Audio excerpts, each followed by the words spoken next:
All right, so the part we left off, and yeah, we're gonna give this a try.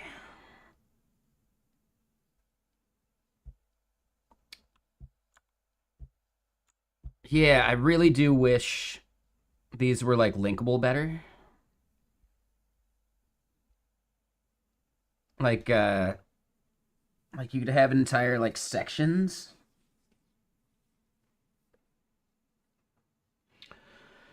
It is open source, so we could help contribute.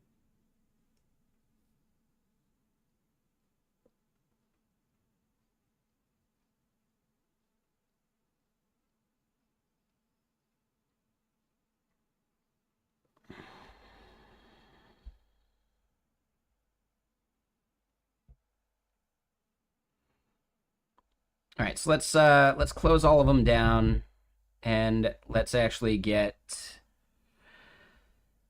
get a cluster going of some of these things that we care about. So we'll pop open the arc file.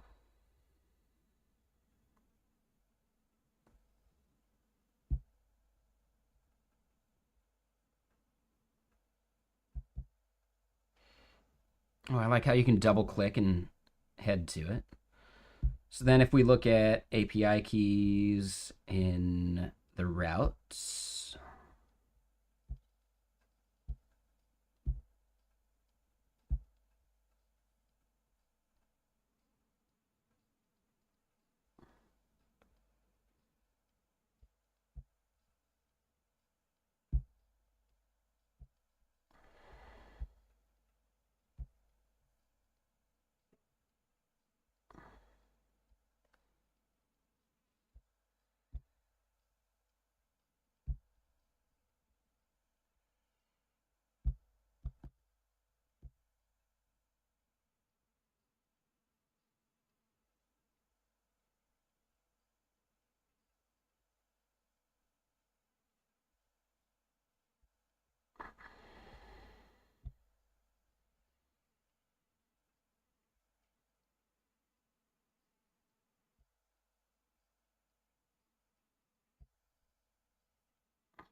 it's not quite as intuitive as I was hoping. Like, you know,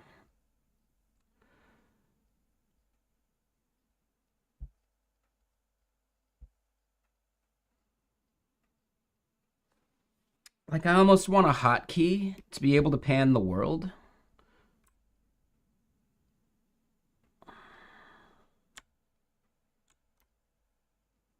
Oh, you do? Okay, it's just Alt. Okay.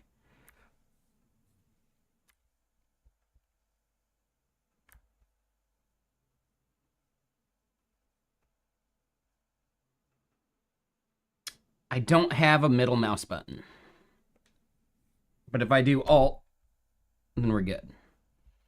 Right? Like I'm on a trackpad. So I don't have a middle mouse button.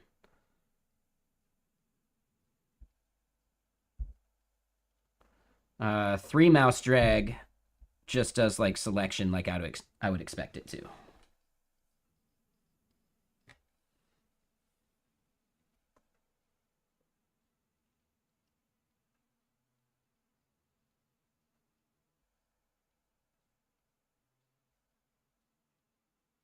Yeah, so very interesting. So then if I just do Alt, I can get over to these files.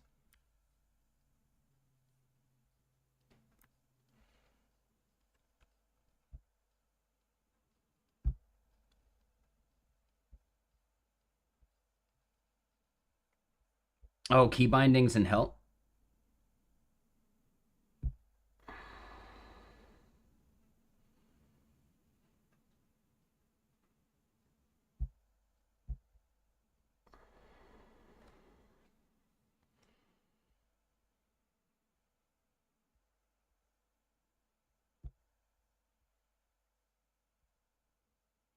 Like, yeah, if I could just create like a group.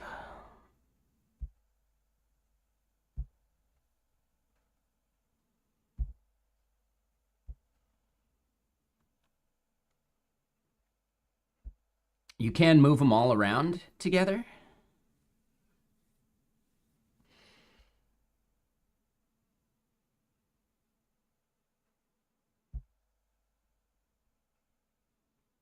You can clear all the editors. You can review a pull request, which I don't need to do.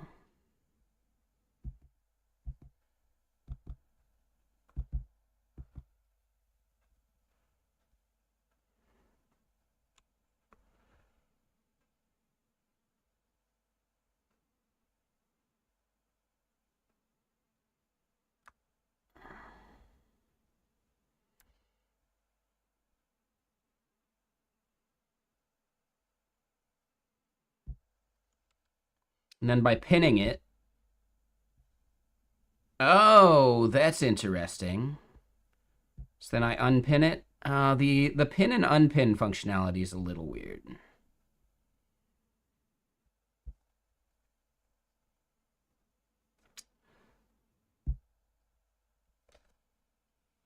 It is mouse wheel to do the scroll canvas. Good catch.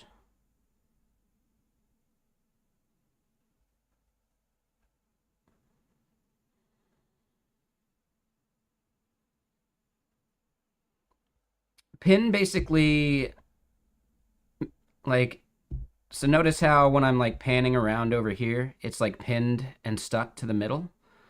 So it's for like being your like focused editor, so you can just like, not worry too much about it. It fits on screen and you can scroll and see everything. So it's like a standard like tab at that point.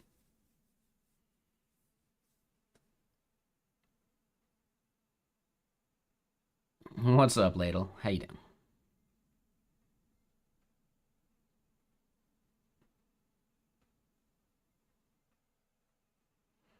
Who's Mike? Oh, you're saying that because it's my middle name, I guess. I think I forgot that.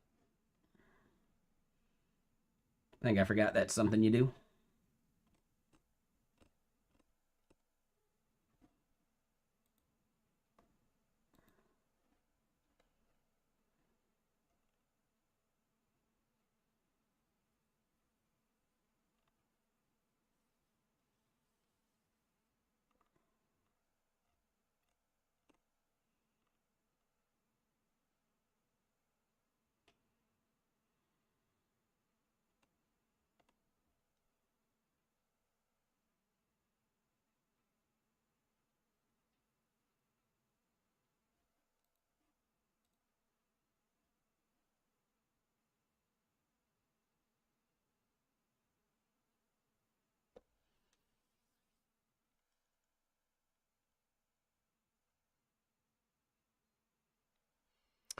All right, so yeah, back to yeah. I almost feel like it would be really useful, like if you could save the workspace, right? So not just like groups of editors, but if you could like save this as a thing for like other people just to like group things together. Especially because there's like you can link to other files.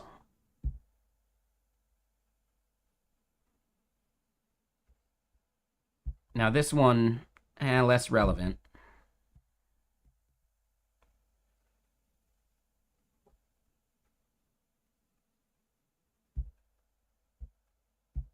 Surprised that we don't have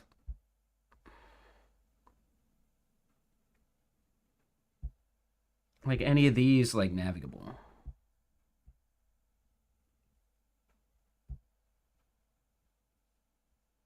Yeah. See, I don't know. I feel like it's definitely got some bugs. But we'll keep giving it a shot just to see. All right, so let's head back to the delete endpoint and let's just start hammering this out.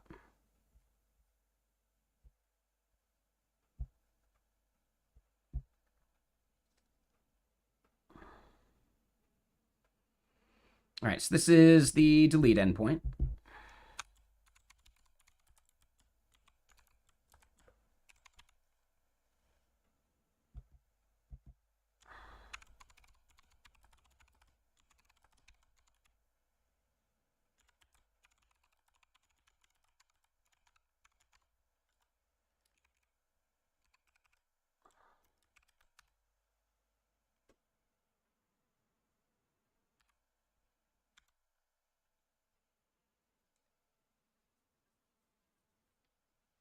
That doesn't seem like the right thing.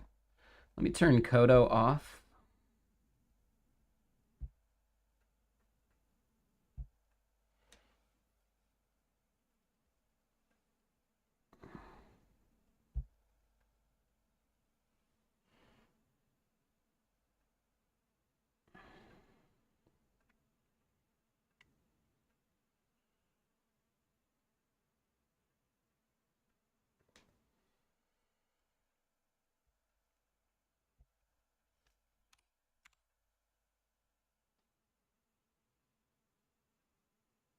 It doesn't feel like Super Maven's completion. Now here's the nice part, right? It's the same file, so we can just fiddle with it.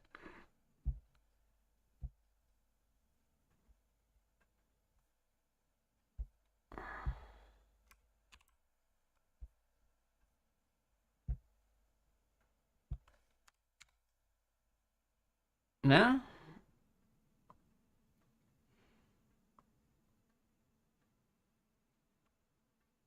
Okay, so it is slightly different.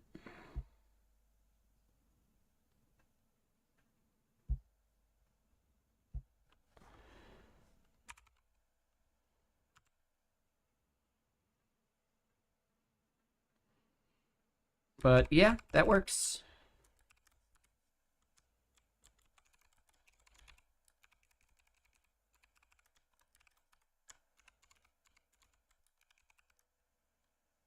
There is no request schema. Does seem like it's a little slower to update. Like some of these, just the movement of that light bulb, which I also kind of find is getting in the way a little bit.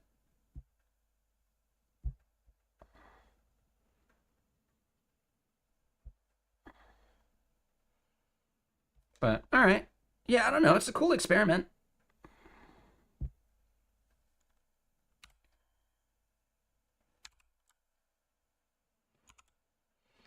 So is valid request? No. Get business.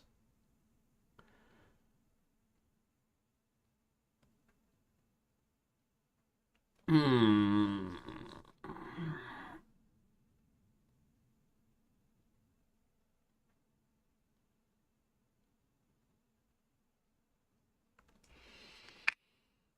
We probably want to disallow some of these things.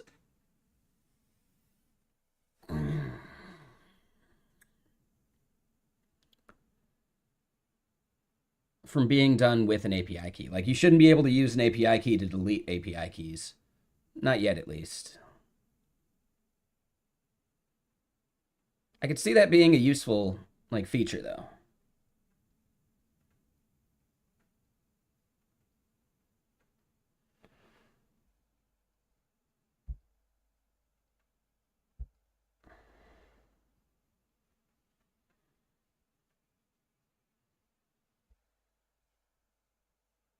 Yeah, anyway. All right. I'll keep fiddling with it. Oh, here's another thought. All right, so pinning it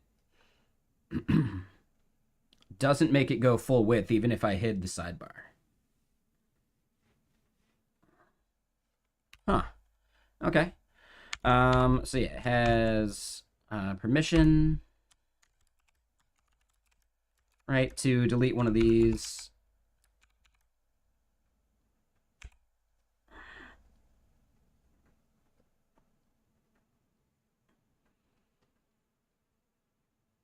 right? It's going to require admin permission. And because API keys can't have admin permission, we at least solve that problem a little bit.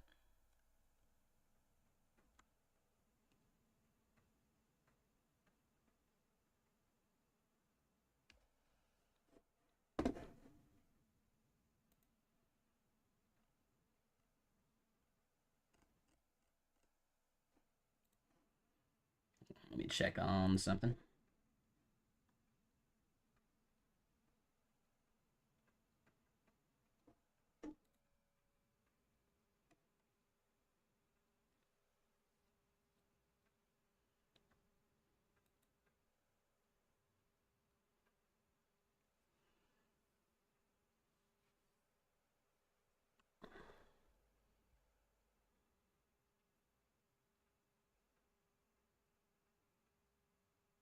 Yeah, all right. So has permission, right? We check if it's admin. It's 204, no content when we delete.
Why is the auto completion so much worse now?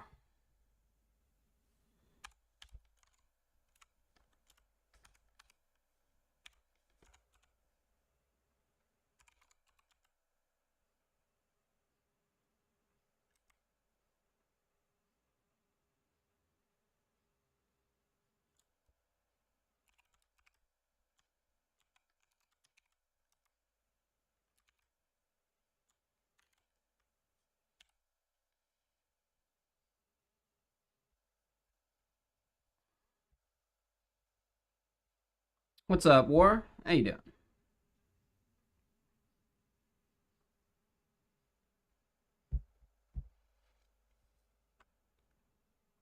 Okay, so there is one thing I'm missing.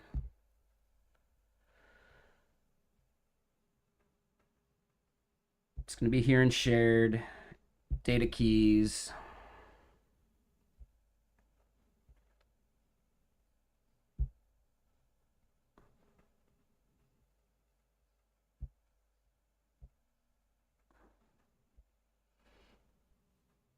And what's up, Messina? How you doing?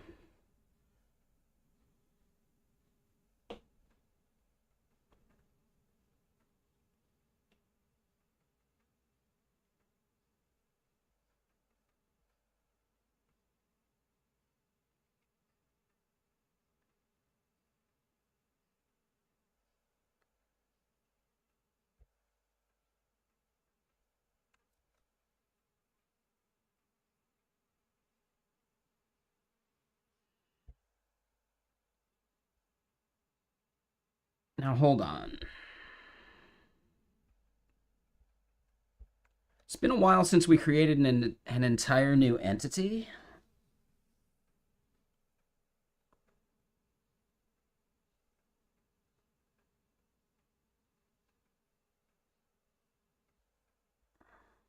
Oh, I'm doing well.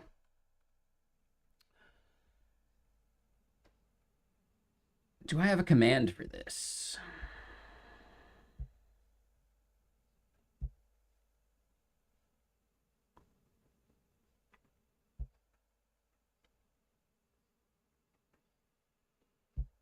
Yeah, so shared data keys.json is how we're doing it. Yep. That's right.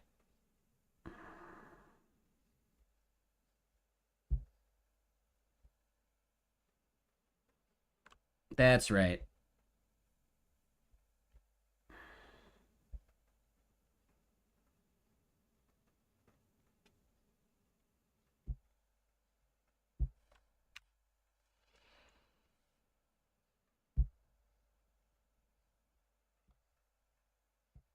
I would say it's not great as a like a daily driver yet so far. But maybe that's just because I'm not used to it.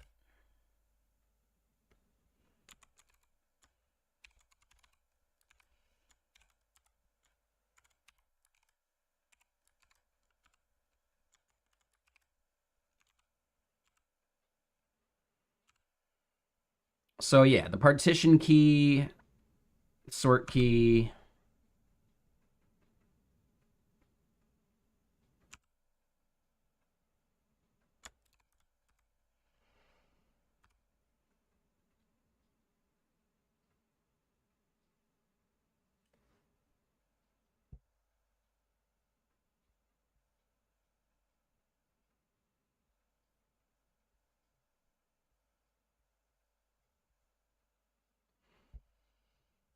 I do kind of like how these get grouped a bit.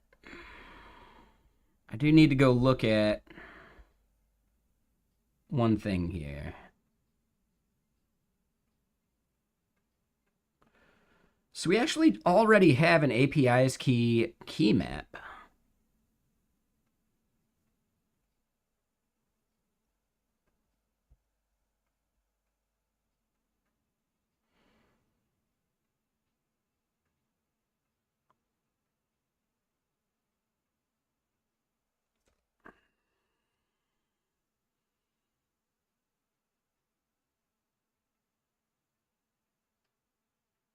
Oh, and this is just plain wrong. Yeah, hold on.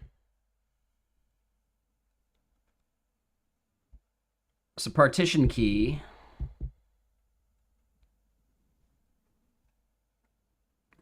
Why is the icon all wonky?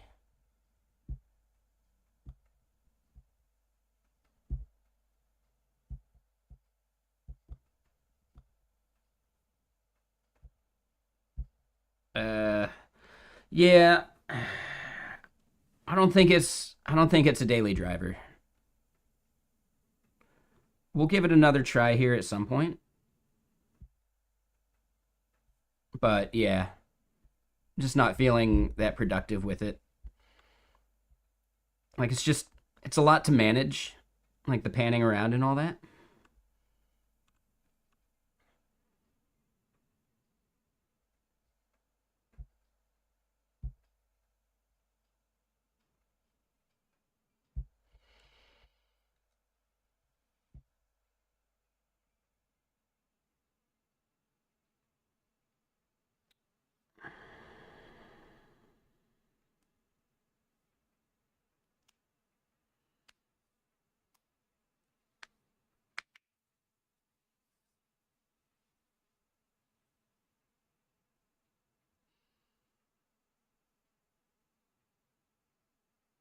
And I'm probably going to want to rethink how I do that partitioning, but I'd say for now we're okay.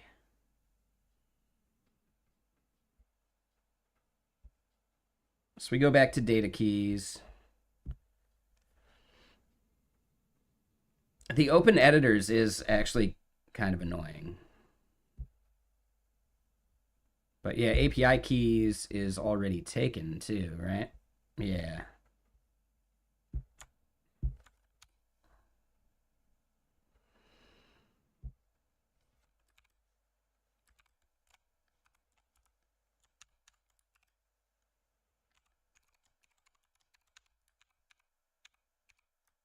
So yeah, API key ID is separate from the key value.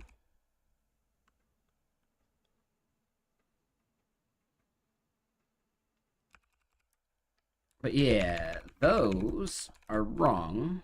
So we want to be able to fetch by business ID. We also want to be able to fetch by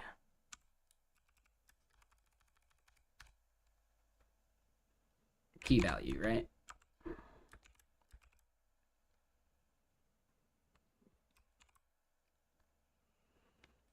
I am. Today, Kingdom Come Deliverance 2 came out.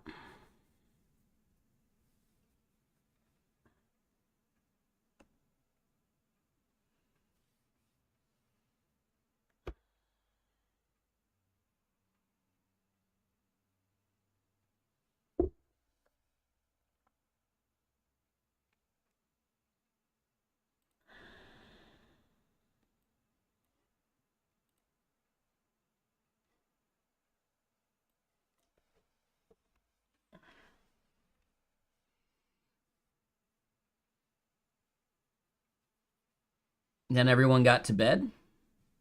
Wait, what do you mean by that?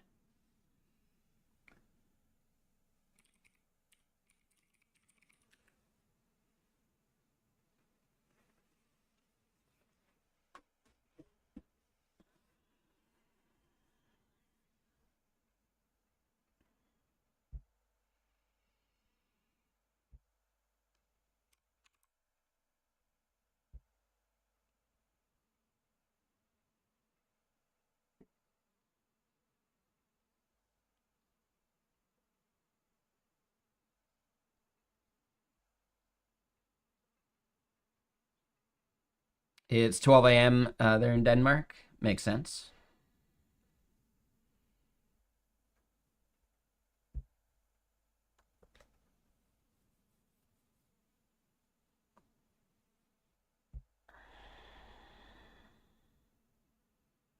So yeah, we do call it key value. These are going to be wrong, though. And yeah, it's annoying that we're not getting that type safety. Like, this should be throwing an error saying, like, we need tertiary key and a bunch of other stuff.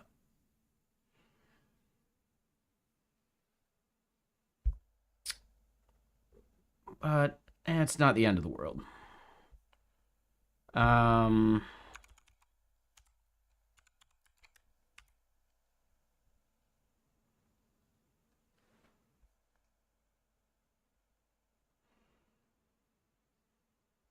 All right, so let's double check this. I'd say those are accurate, right? Sort key created at tertiary key, business ID, quaternary key, key value.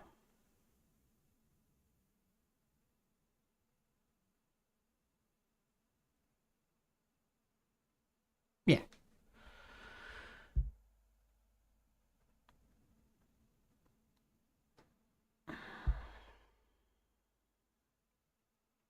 That was the end of the album. Let's get another.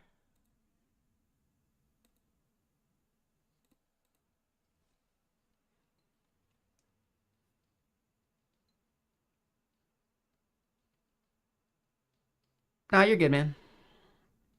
That was on me. I was all riled up.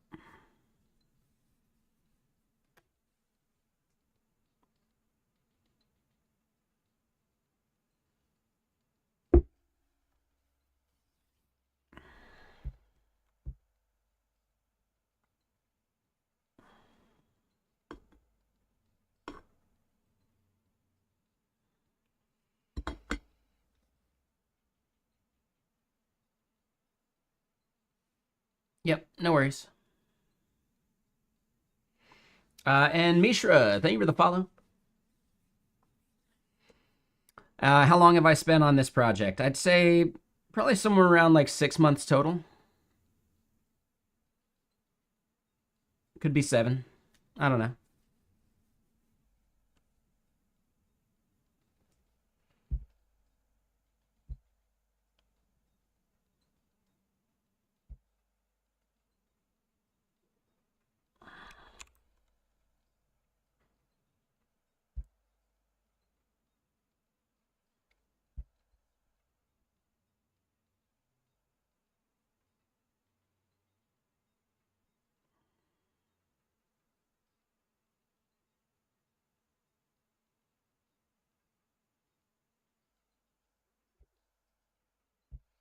All right, so yeah, now that we got this, we can fix it. So business ID. Um,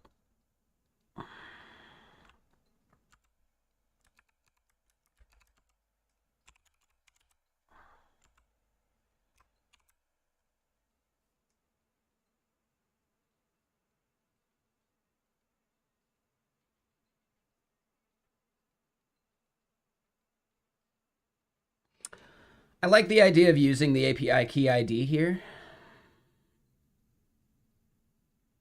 That way people aren't like doxing it by accident. If they're like showing the API on stream or something.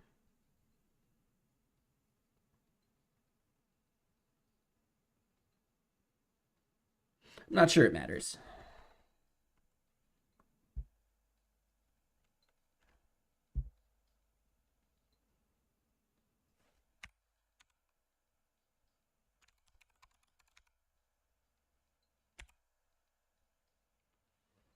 That does mean that our type is missing that value, though.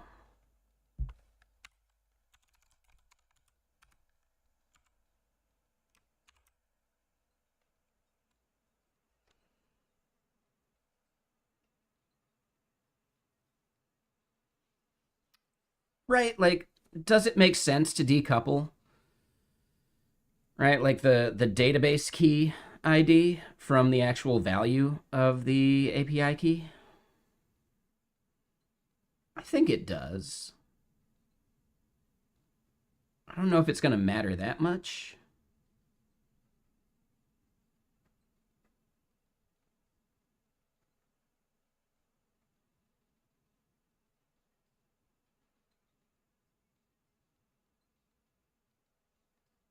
I think I like the idea of decoupling like the ID of the API key from the value of the API key. I think those are separate things.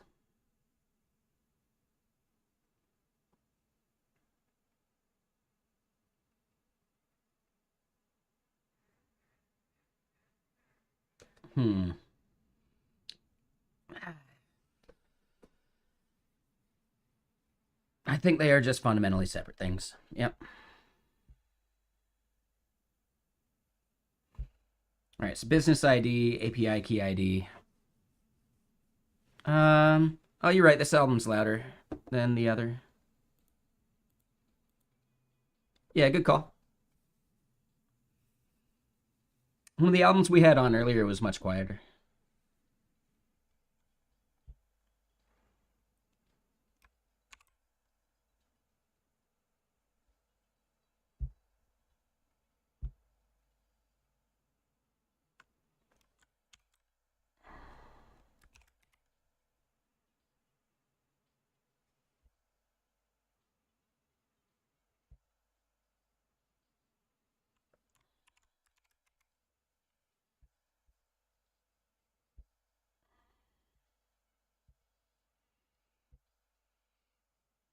All right, so then, yeah, partition key, sort key, tertiary key.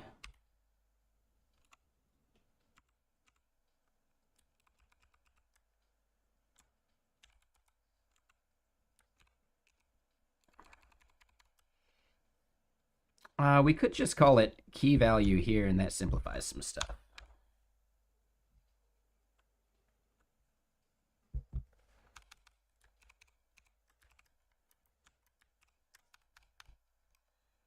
But yeah, no worries.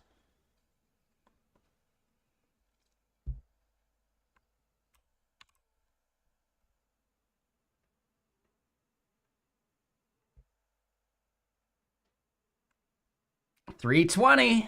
Dude, it's getting close, man. You're like a month away. 2 months away from like the full year.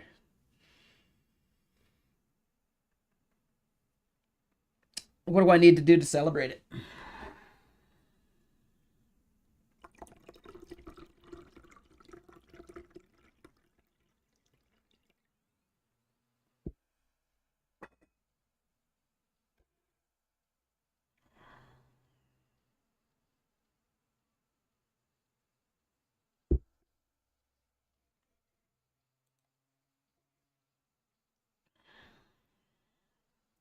And what's up? How you doing, Phatron?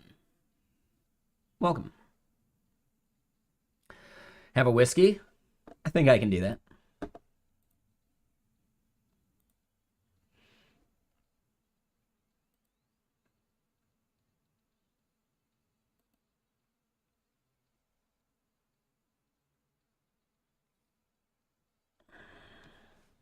I think I can do that.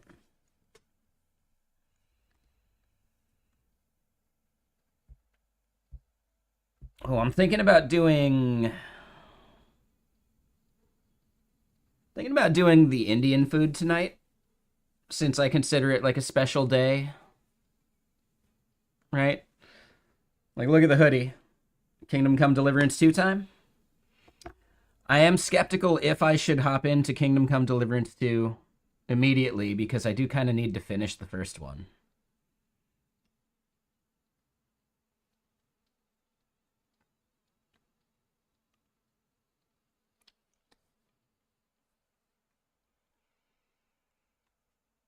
I still haven't finished the first one.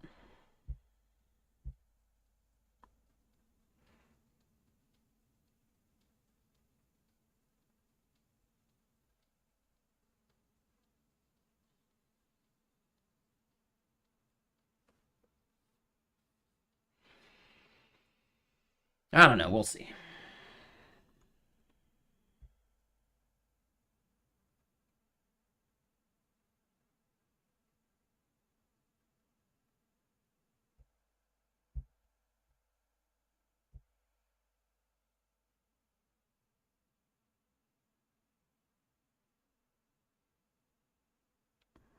All right, so yeah, creating this thing looks good to me. Deleting it means we need to find it.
Yeah, so I'll say that endpoint's good.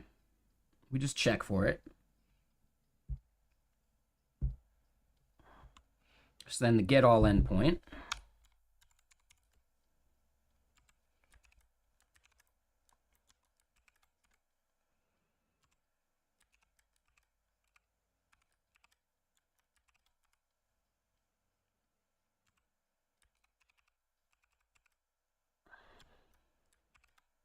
What's up, Zerk? How you doing?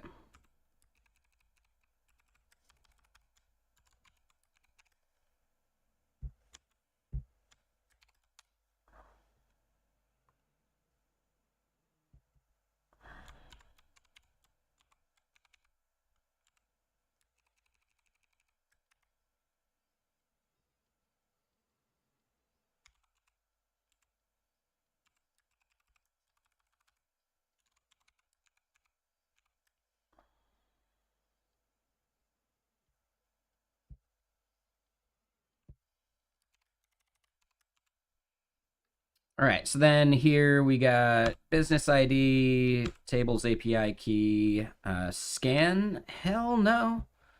Dude, Super Maven like got way worse overnight somehow.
All right, so that's actually a really simple endpoint, which should be good. And then update.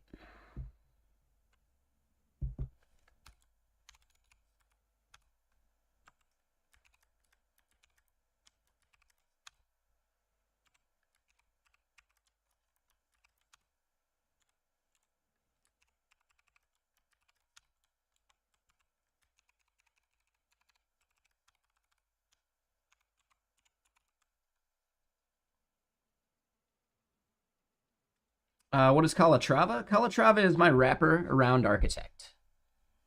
So it's the thing that provides me with this route decorator that goes and generates my API schema. It's also how I do like a bunch of my like common middleware. It is open source, but it's not documented like whatsoever. So yeah, you can find it on my GitHub, but like it's barely usable by me. And I'm the one that wrote it.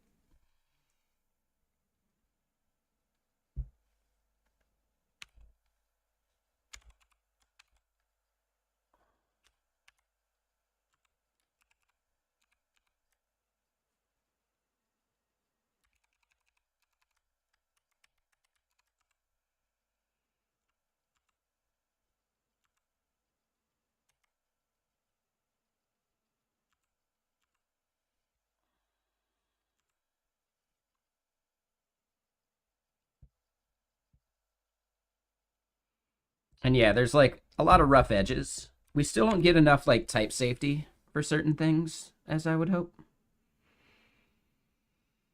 It is better than it used to be as far as like generating keys goes, but yeah, they don't know what keys you end up needing, which makes it a bit trickier.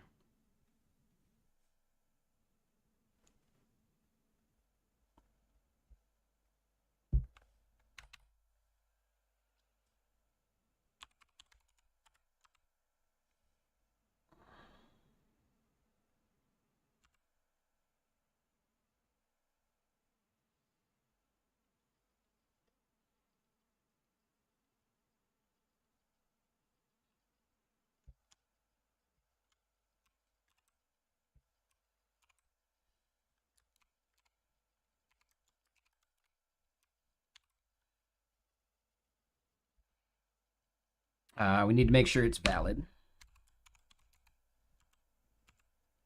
Oh.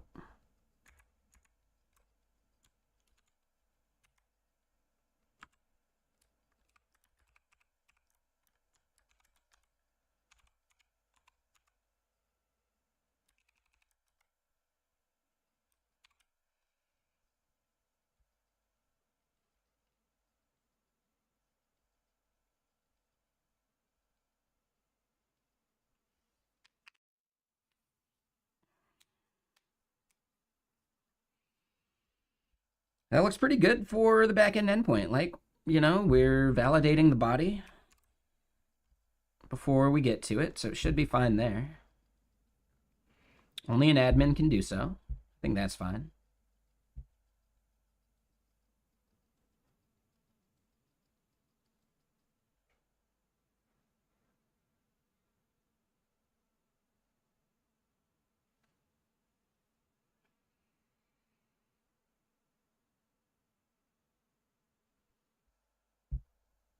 Yeah, I think we're good. I think the backend endpoints are done.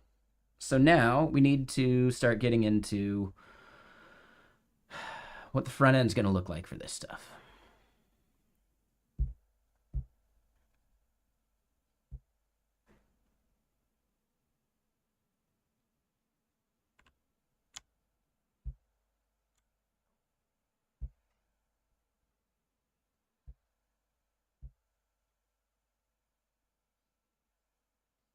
Oh, and you know what? Hold on. In our middleware, before I forget about it,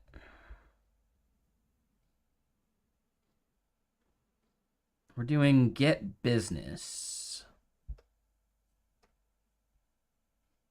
All right, here's like the main logic. So get business by API key.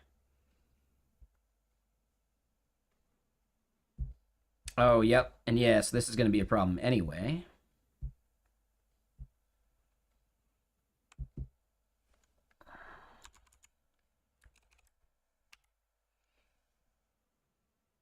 then the whole is staging thing we get rid of.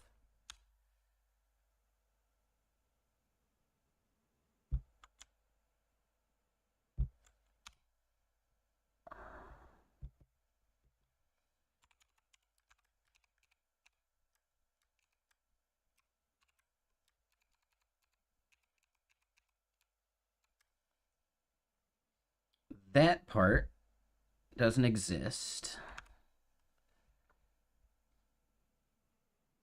because business ID comes through from the path parameter. Yep.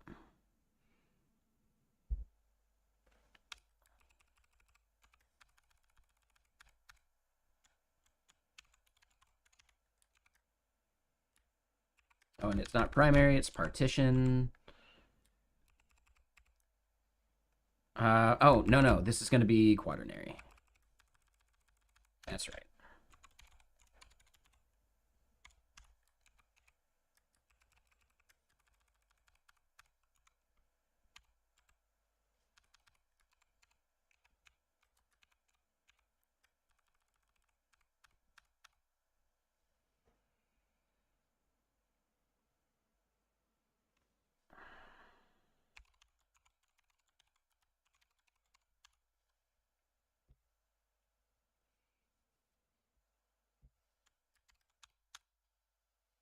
Okay, so we get the API key.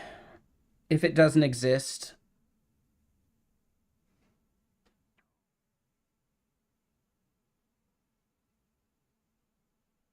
oh, you know what? We actually do need to do this back again.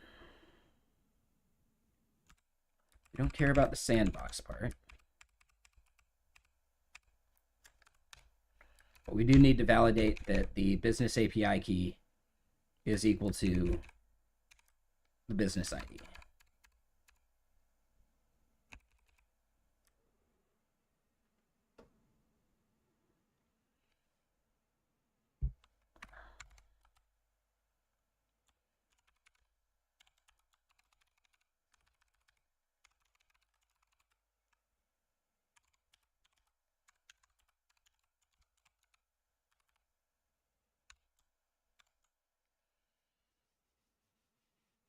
I think 401 makes sense, but we'll just want to like reevaluate this another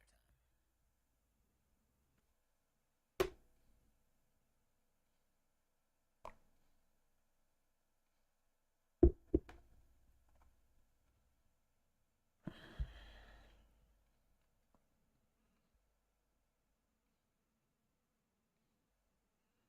All right, so fetching the key, cool.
I like it. Okay, so yeah, last used at date.now.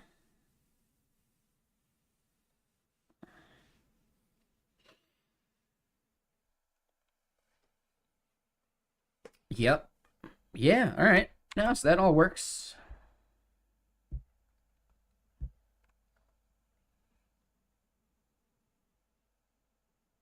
Cool. Okay.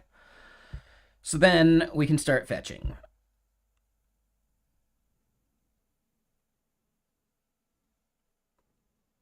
I think our schema is locked in. Backend endpoints are good to go. So the front end section on the home page, and then, like, should there be a limit to how many keys you can generate? Maybe we can just not do that for now and see what people do with it.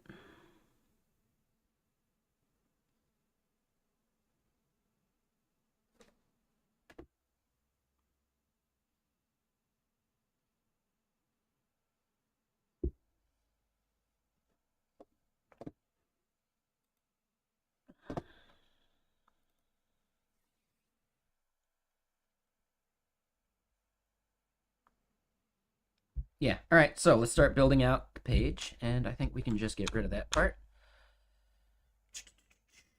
So we do need to bring in some services, and we haven't created that service yet. I'm wondering.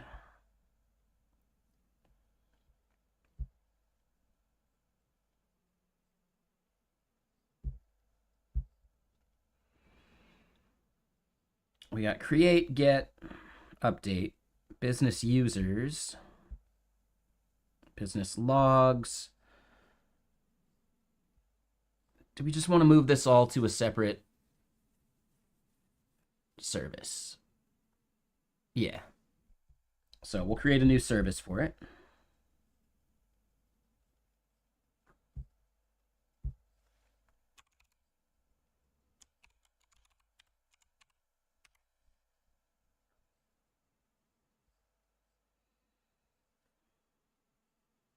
And Lossage. You started learning Rust? Cool. It is a fine language.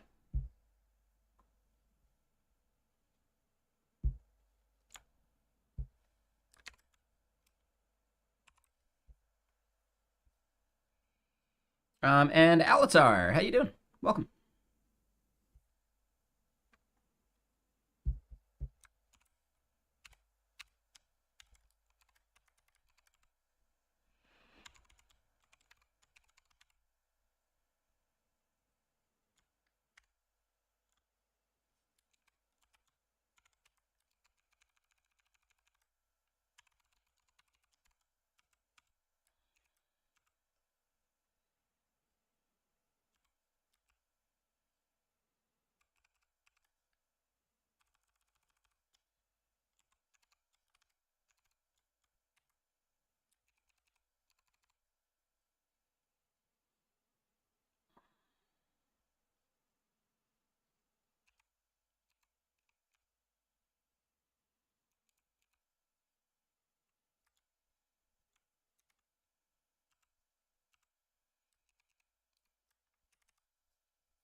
All right, so then update API key. We just care about the ID.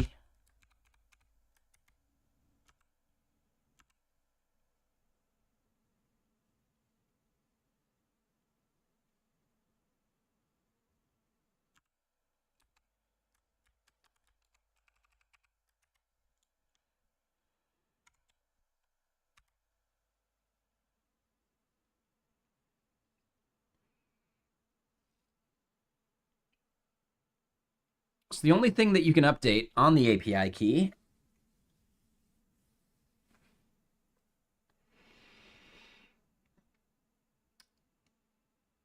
is the name or permissions.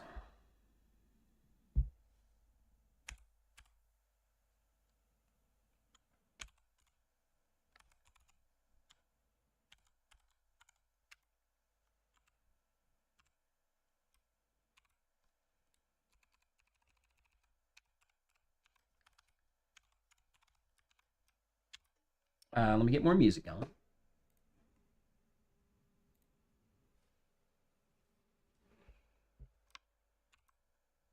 We also need delete API key. That one's pretty straightforward.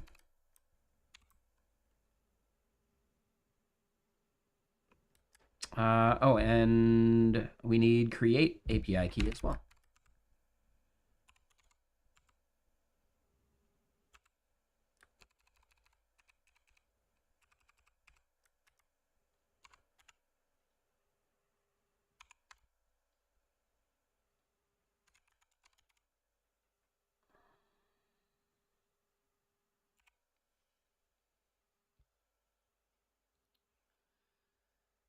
Yeah, it is a create, read, update, delete. Technically, this getter is for like all of them rather than like reading a single one though. So we would have the full Yahtzee if we were able to fetch a single API key as well.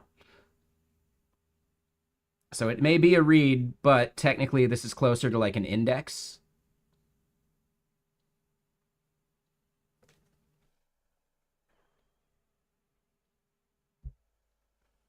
CLUD, Yahtzee.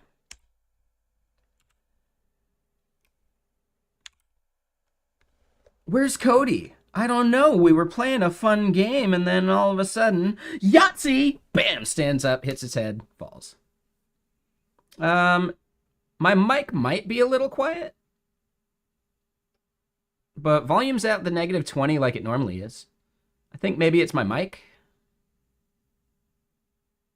So I might be talking quieter. That's about it, though.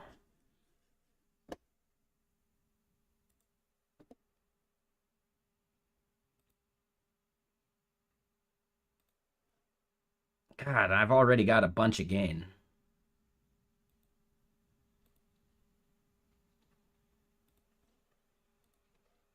Like, I've got a bunch of gain going. Oh, hold on. I think it's because I don't have the phantom power going. Phantom power on. Oh. Microphone check.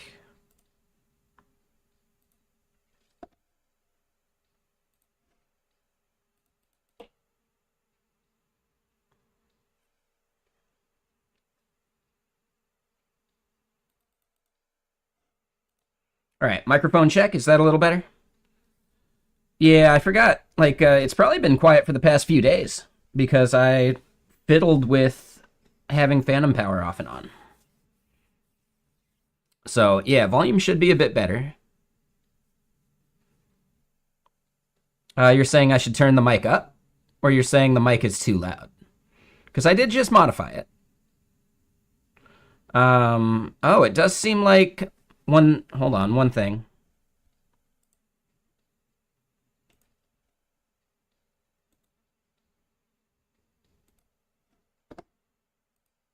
Okay, so now when I talk, the volume should get way lower on the music.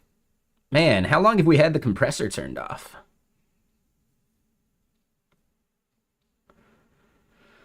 So that might have been the whole problem. And it's really ducking quite a bit now.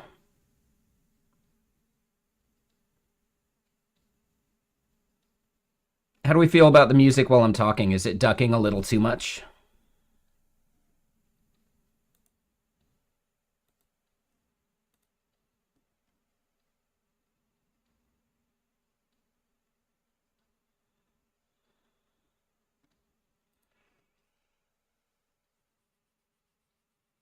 Did the compressor alter the audio too much as well? Like, does the music sound too compressed?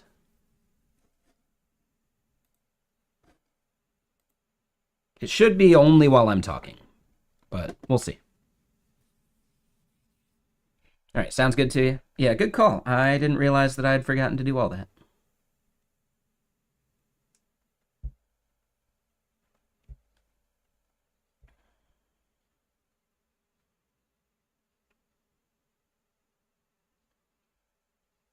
All right, so name, permissions, environment, those are the only values that you can actually set. So that should be good.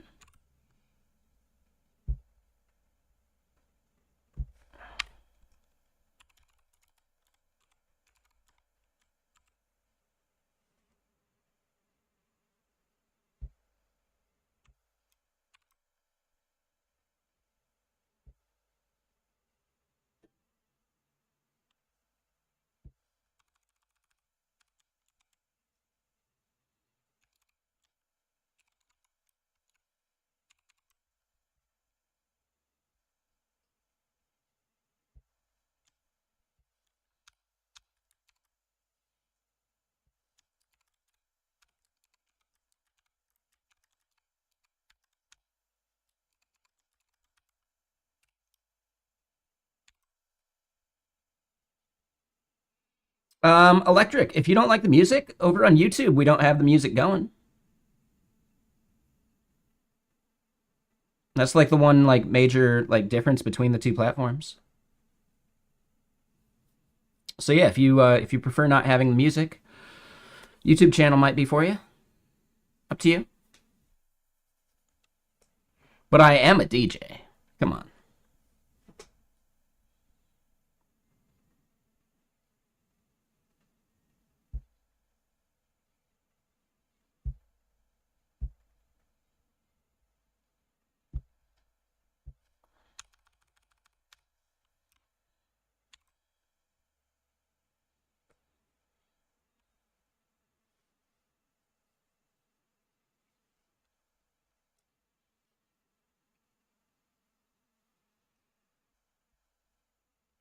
Let's make sure the beanie's done right.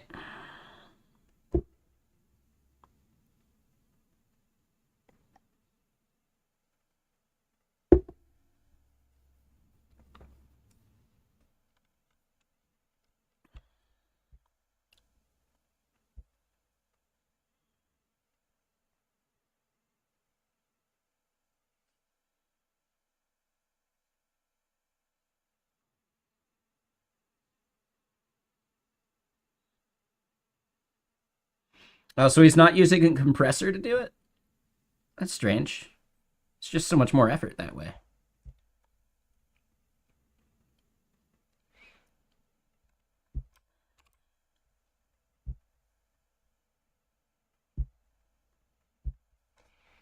All right, so we bring in the service.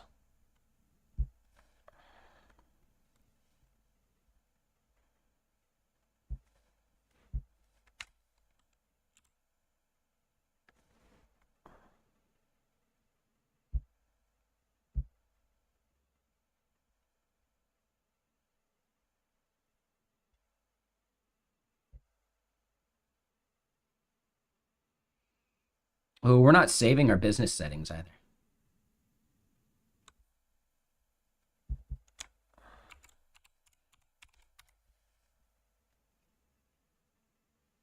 There you go. That's our stack.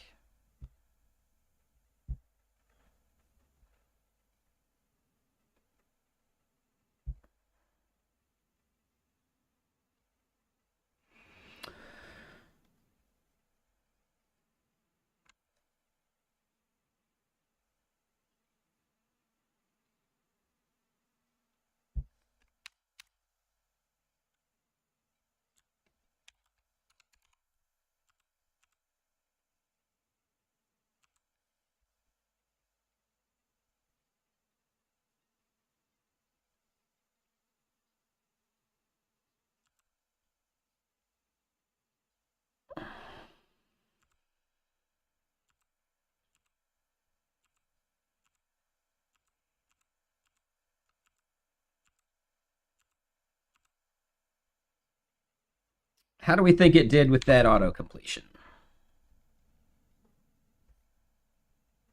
Something went terribly wrong. Yeah.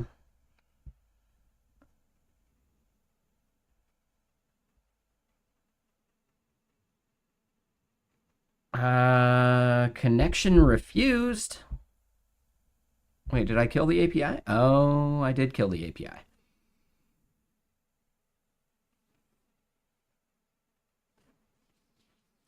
Businesses create. Yeah.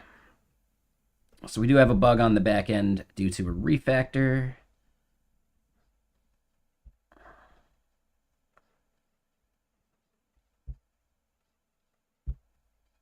And realistically, I don't think we need to be creating API keys yet.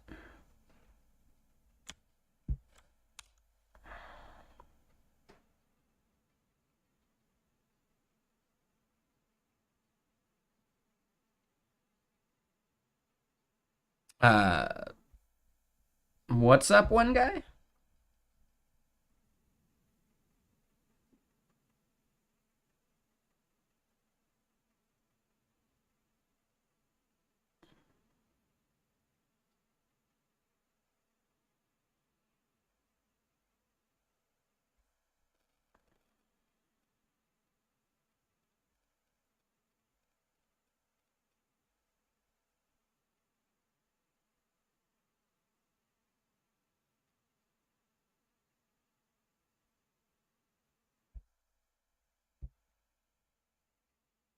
Oh, the something has gone terribly wrong. Got it. Yeah, yeah, for sure. Too scared of surprise bills? Maybe.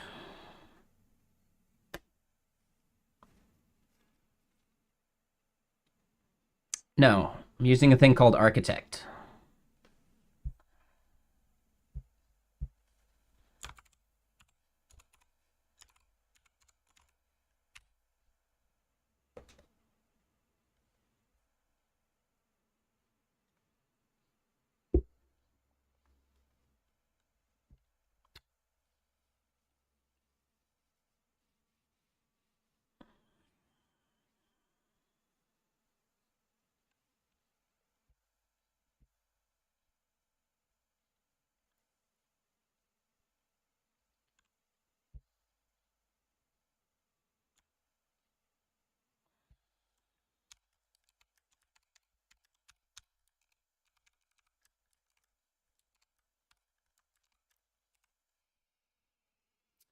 I mean, I'd say it's interesting. There's definitely like other stuff. Oh, and hold on, we did need that to be a promise.all. Like, you can check out SST. Like, there's a whole bunch of things that do very similar jobs.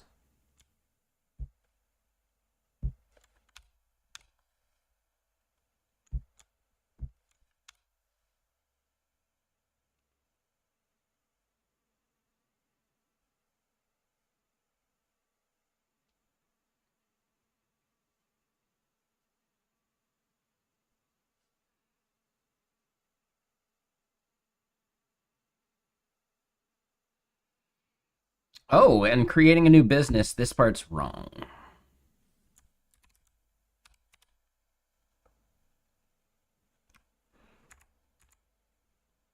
I think, no, role is correct.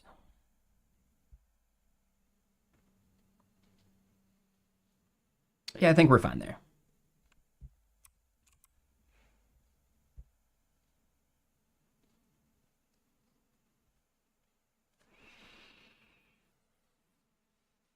And yeah, I mean, there's plenty of platforms that you can get surprise like bills on. Vercel, Netlify, any of those serverless providers. Only place you're not going to have that is if you're hosting a VPS, and then you're responsible for scaling. So it's basically the decision of, do you want to be able to handle the scale at the potential cost of spending more money if you get DDoSed or something? Or do you want to go down if you get DDoSed? That's just a choice you got to make.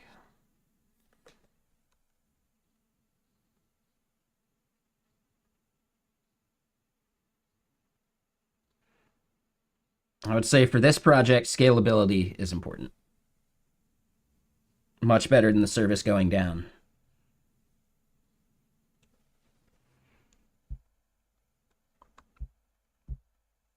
But there are plenty of things that Coolify is a great use case for. And I believe we got a beanie on the way. So I'll have a Coolify beanie whenever it gets here.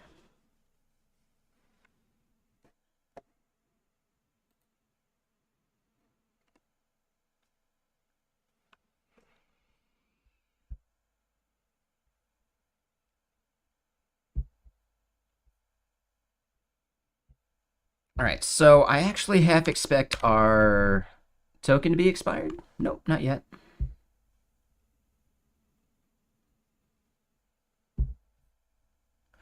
All right, so it scaffolded out the section for API keys for us, but we're not fetching them yet.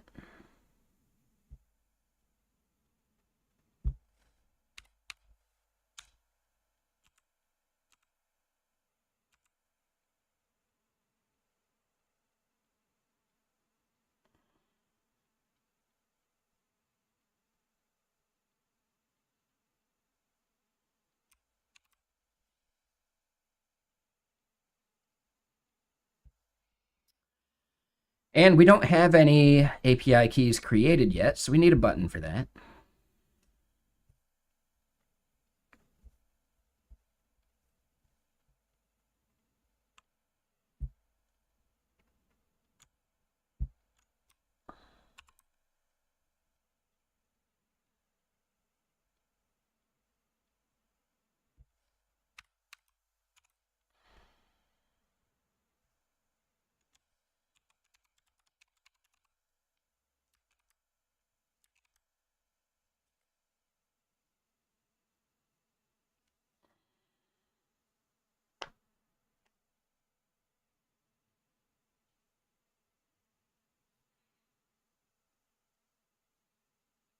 AWS is really forgiving.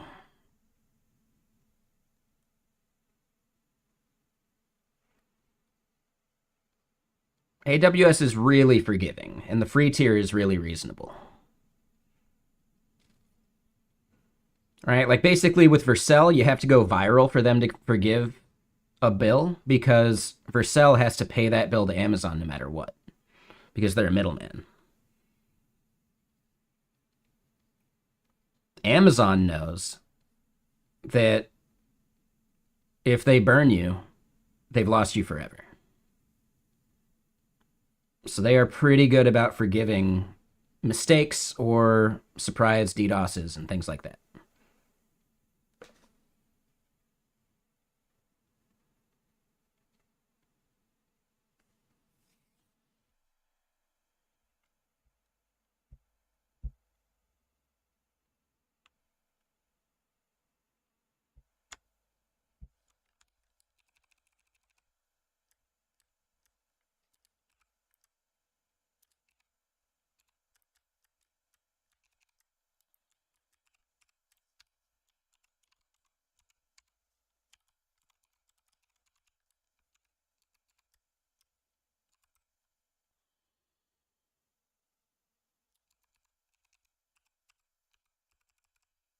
All right, so we need to start handling another modal.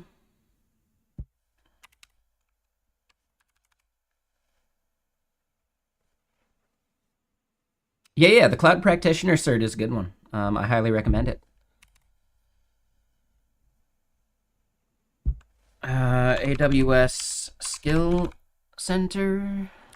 So I don't know if you're in a city that has one of these places, but they have a place for you to actually go learn and register for classes and everything. It's really cool. They're not going to pay for the certificate for you, but they'll help you prep for it. Skills Center is like an actual place that you can go to.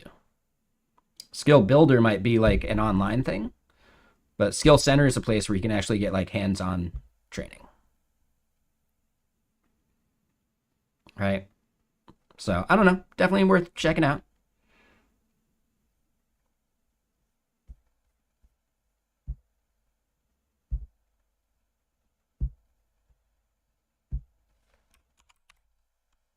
Hold on, take it easy. If it doesn't let it through, then there's an issue. Yeah, I mean, the big thing is this is something you pay for. As far as I know, Skill Center stuff is free.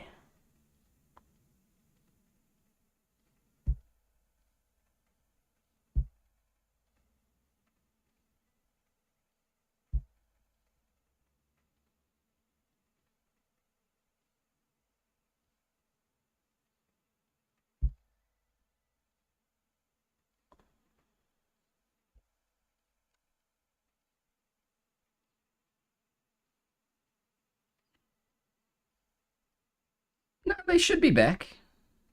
I removed the timeout. And yeah, we can allow links. It's fine.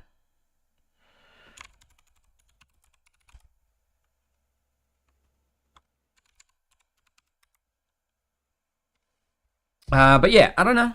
Just saying, like some of these things don't cost you a dime, right? $0.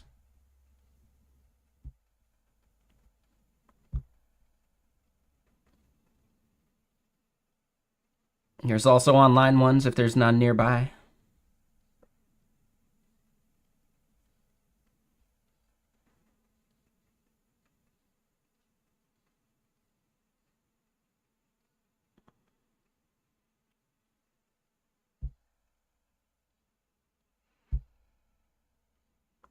But yeah, they even go like deep, like building data lakes, things like that. Like, dude, yeah, pretty cool.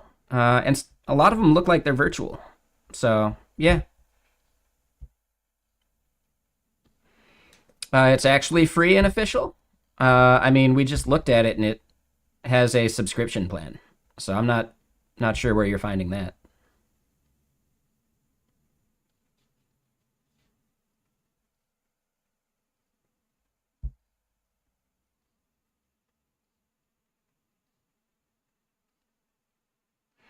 The whole point there, that one guy, is that this is not software. This is infrastructure. Infrastructure is inherently complex.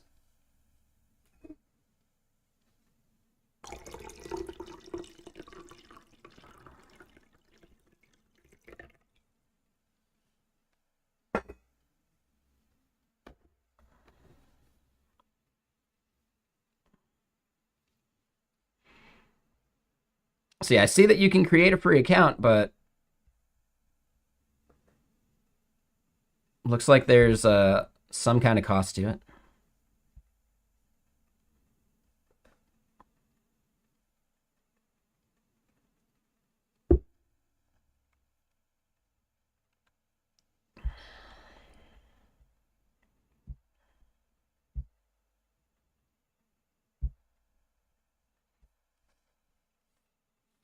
All right, so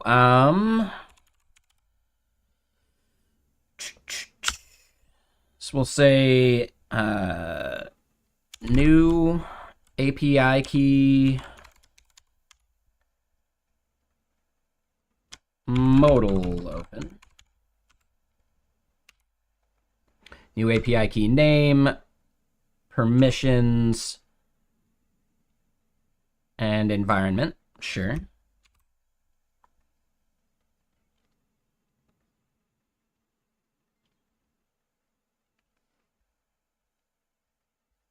So now we need to create that modal.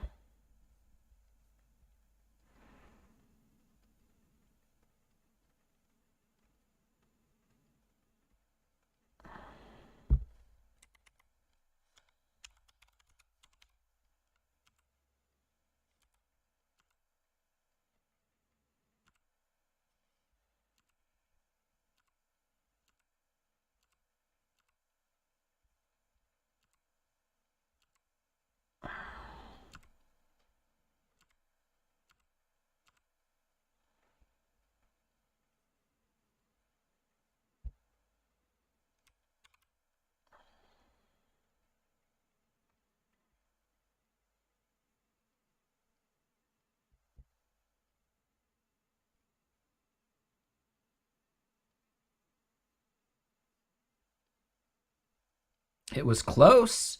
Okay, so Super Maven was really blowing it with some of the other auto completion earlier.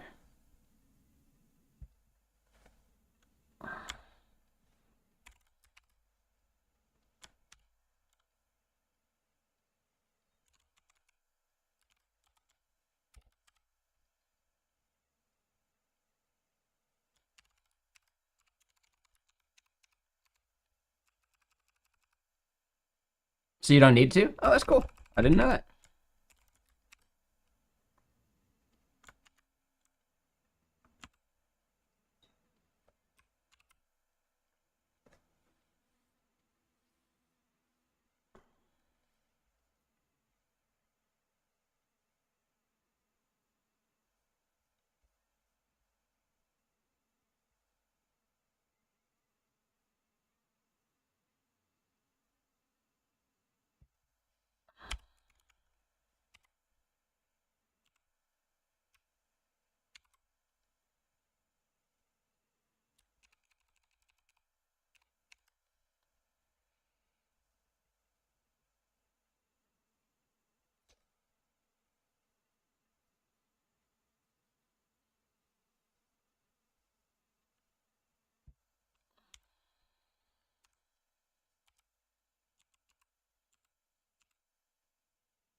Yes, we're doing centered for all of them, so might as well do it for this one too.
So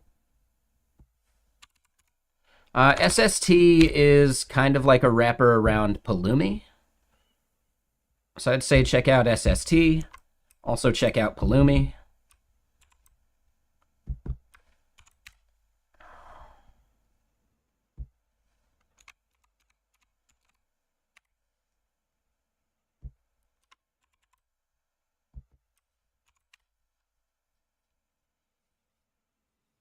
There's also the serverless framework, which is different from SST. So Pulumi and SST focus on being able to scaffold anything for AWS, basically. Whereas serverless ends up being a little more focused, similar to how Architect is a bit more focused. I'd say Architect is nice, but there's just some things that aren't that great. And I wouldn't recommend to someone who's like totally a beginner to Lambda and to AWS in general.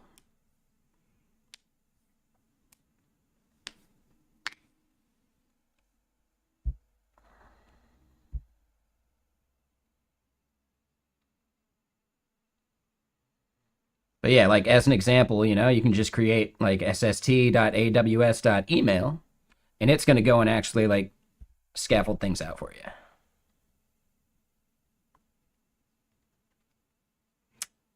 Solving the same exact problem as Pulumi. Just nicer API theoretically. But also consider, you know, things like Cloudflare support and blah, blah, blah. Like, I don't know. I haven't used SST nearly enough.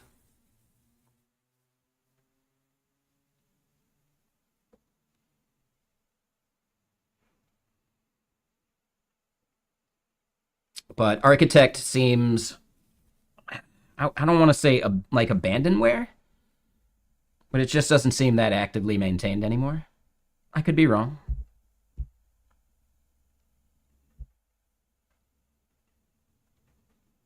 And what's up, Space Case? How you doing?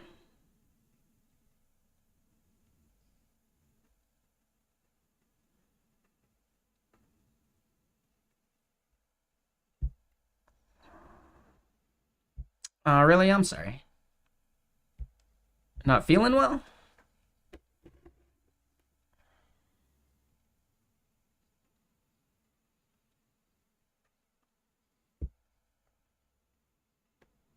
Ah, shit. I'm sorry, man. I hear you.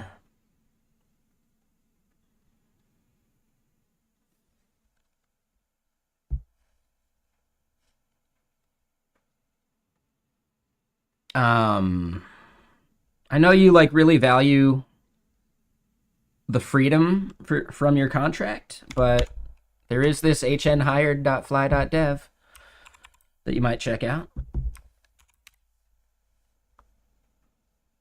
You know, like a quick example, what would you say your biggest skill is, right? Like language wise. JavaScript? Yeah, no worries. TypeScript, maybe?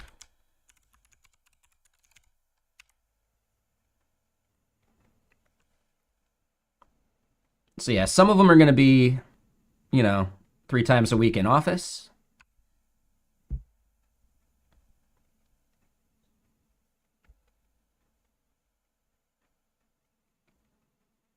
You know, definitely worth checking out.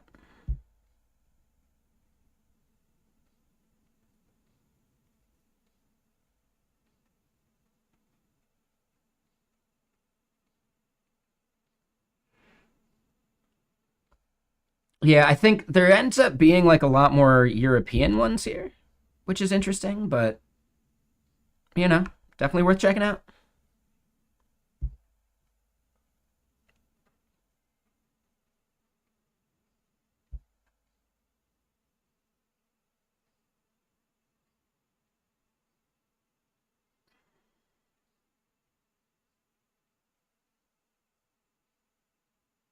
Exactly, for sure.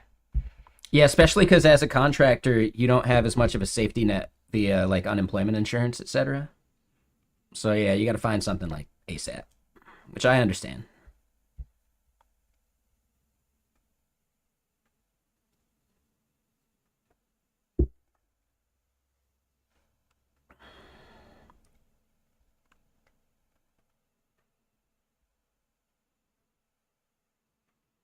Oh, that's right. So yeah, you've been paying into that, so that helps. That's good. Okay. Yeah, I'd say get that going ASAP, just because it's worth it, and you've already paid into it, so why not?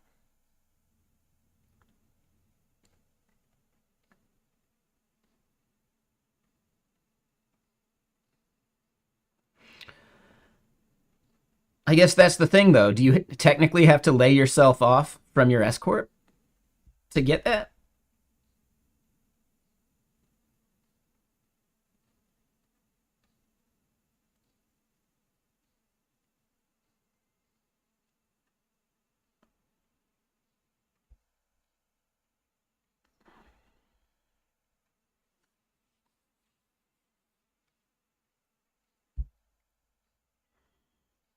But yeah, there's a lot of cool stuff out there. You know.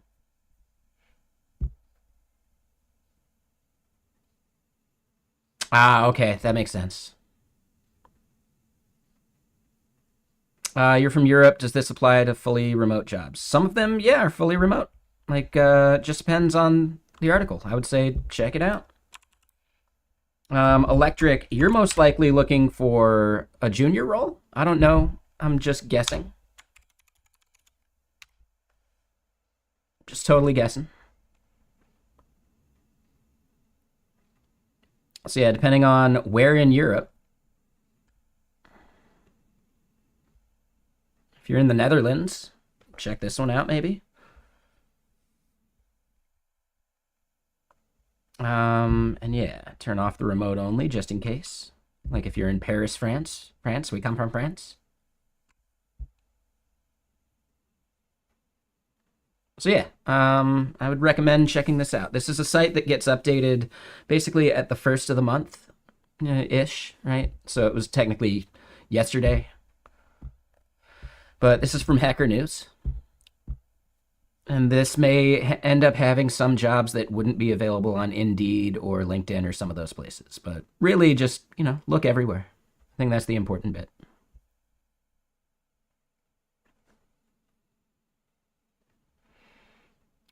Right? Hybrid role in Oxford, UK. If you're in the UK, maybe.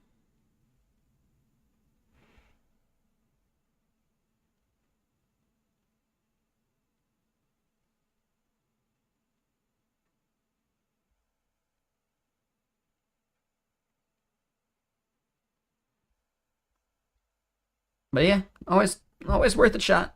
You know.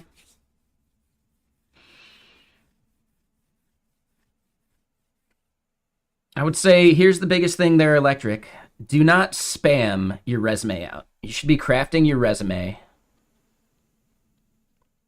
specifically for each company you apply for.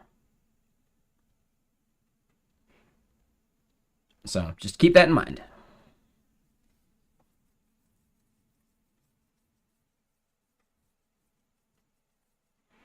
Well, that's what I'm saying. Like, depending on what country you're in, you might still be able to find something there. If you don't want to dox yourself, that's fine.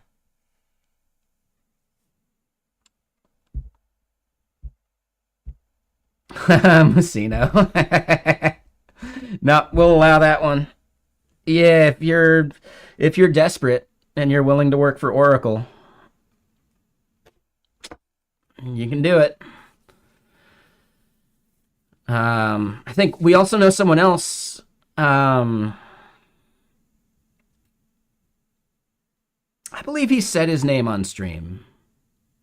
Do you know someone named Martin?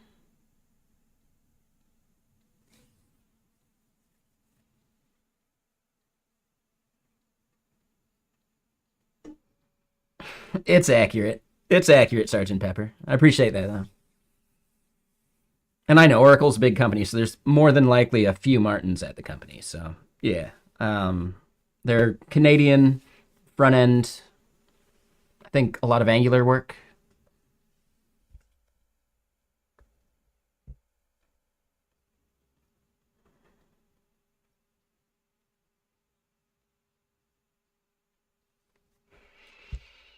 All right, so let's try this. First one. Will it blend? Nope.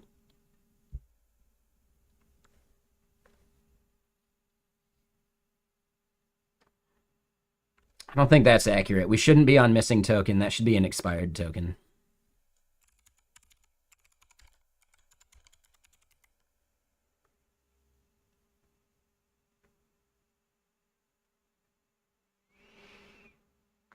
Yeah, I mean, but sometimes a job's a job.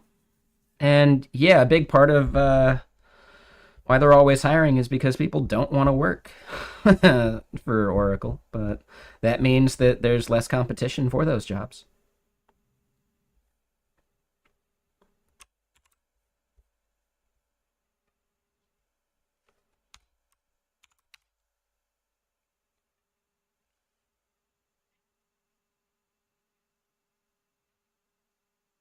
Ah,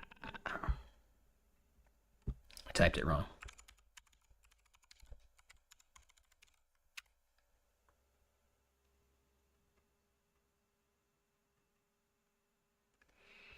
Depends a lot on like the org. Yeah, yeah, like your team within the org and all that. Yeah, I could see that.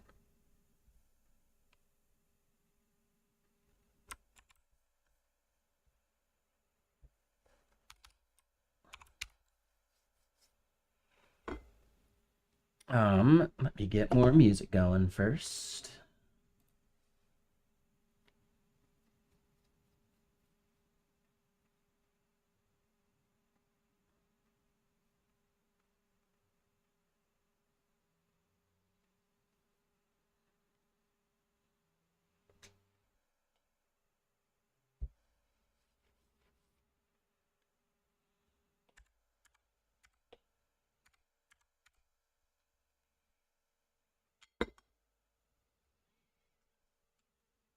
There you go.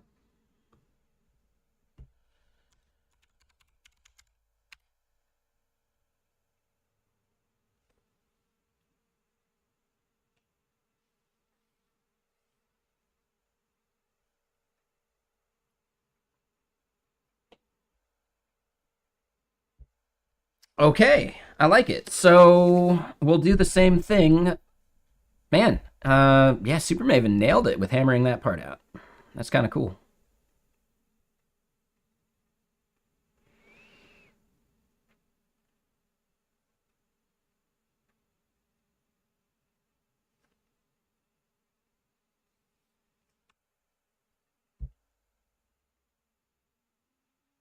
It didn't like completely nail it though, because we're not seeing the value, so we're gonna have to show that value.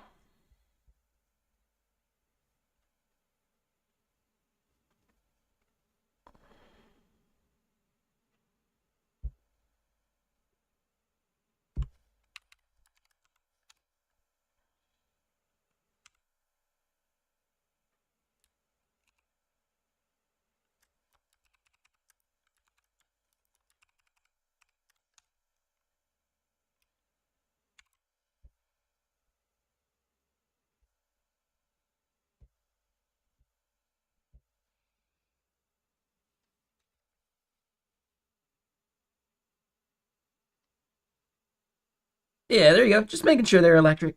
Like it's a thing a lot of people make a mistake doing. Like they just think they can just spam out their resume rather than tailoring it to the job. I would also recommend doing cover letters. I'm not going to say every company reads them, but sometimes a cover letter that speaks to why you're an interesting individual can help get you the job when normally it wouldn't. I'm almost convinced that my cover letter for my first job, or I think maybe I just sent an email, but I described myself as a former snowboard bum, and the CEO was also an avid snowboarder.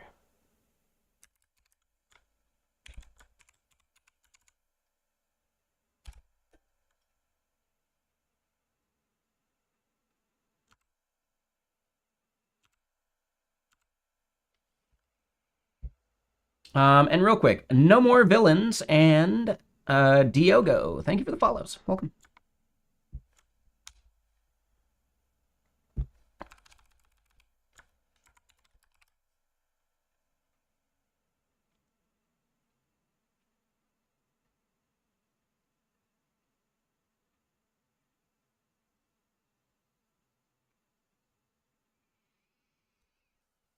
I mean, yeah, just remember that a lot of people don't have the patience for writing cover letters. So anything you can do to set yourself apart is probably worth it.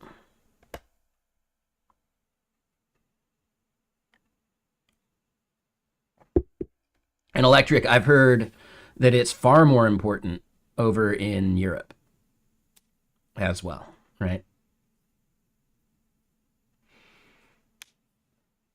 Maybe.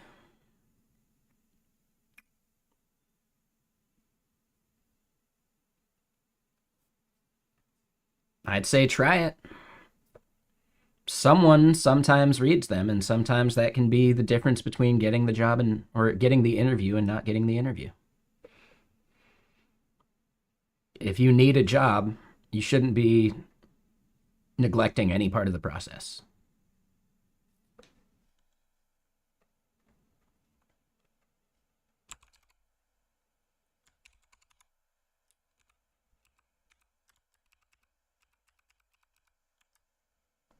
All right, so let's create another custom pill.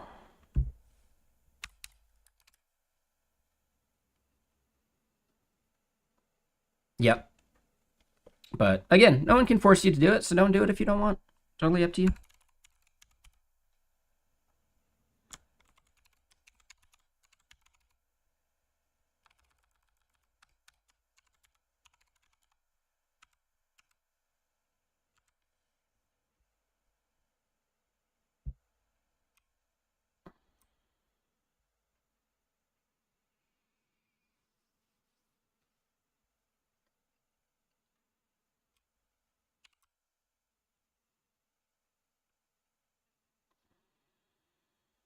All right, so hold on. Do we want purple?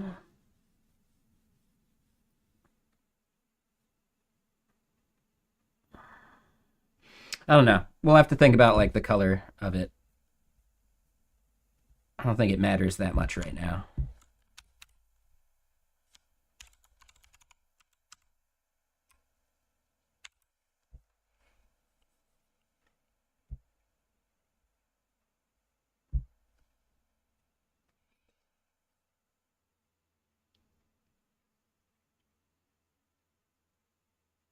All right, so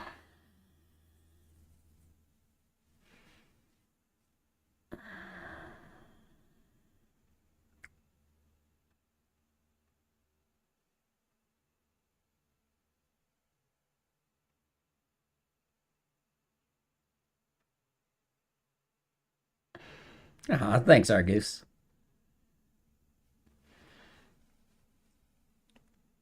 It's not always perfect, but you know, I do what I can. Brazil mentioned, by the way.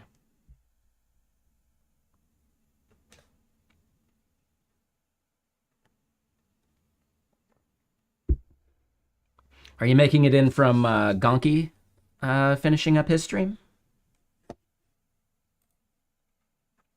He's another great streamer.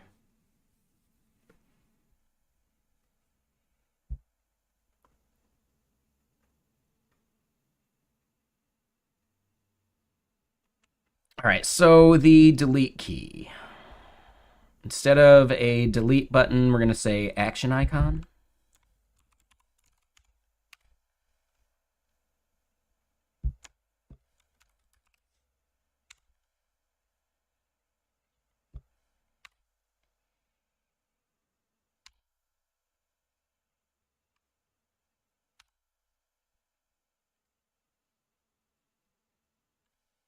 Does the purple button pass the contrast test? I don't know.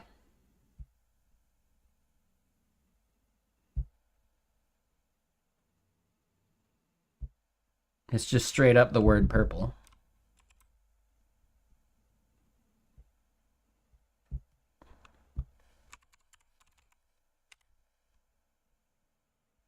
Okay. Yeah, it's a Gonki Pozzo or something like that.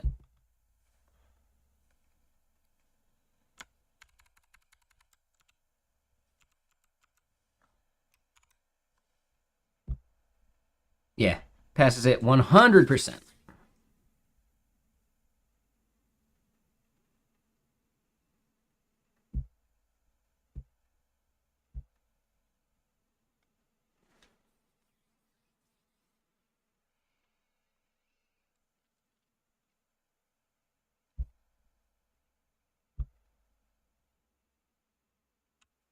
All right, so name, permissions, environment, created.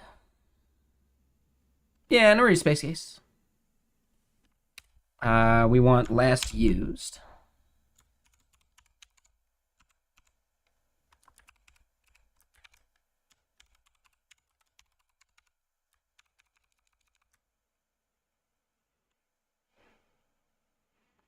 Well, hopefully it won't last long. And I mean that in the nicest way.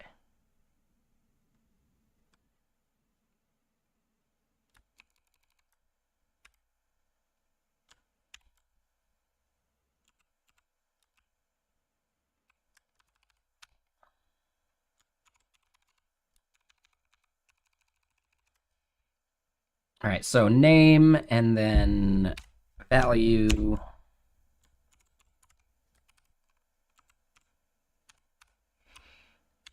We'll do that for now.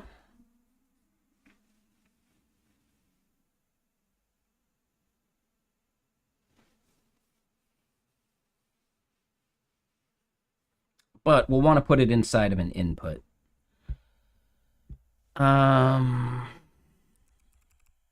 Do I have an input for that?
Okay, so what I want to do here then, we're going to create a utility function for this.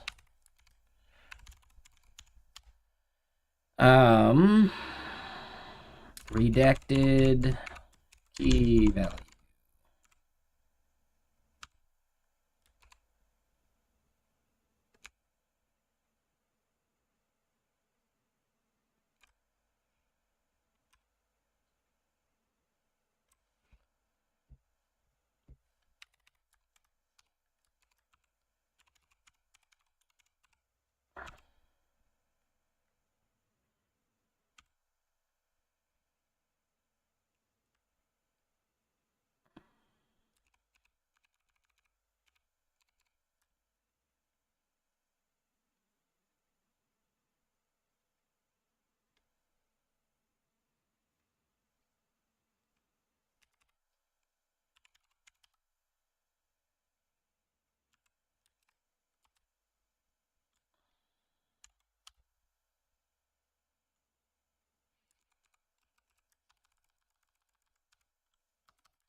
Sure how I want to actually like obfuscate this.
If I just do that.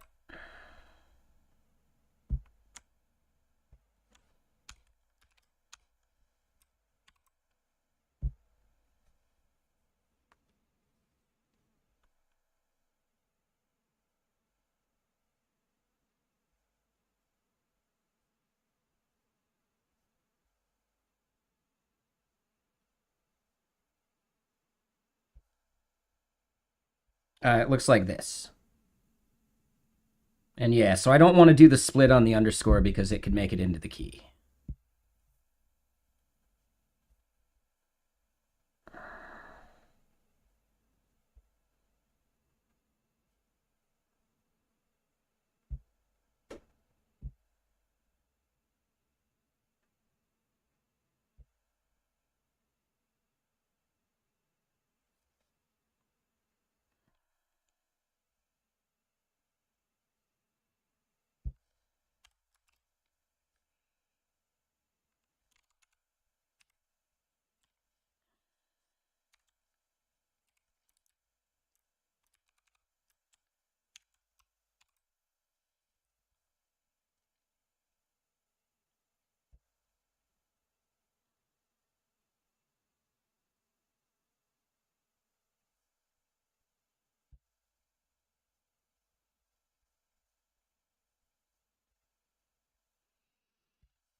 Um,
yeah, I'm not sure I like that. Mm,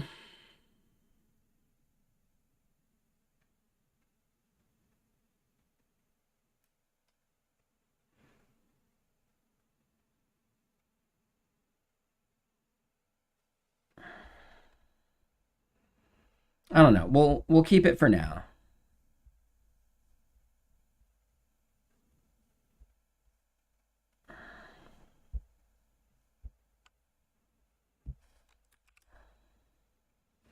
Let me double check action icon on Mantine.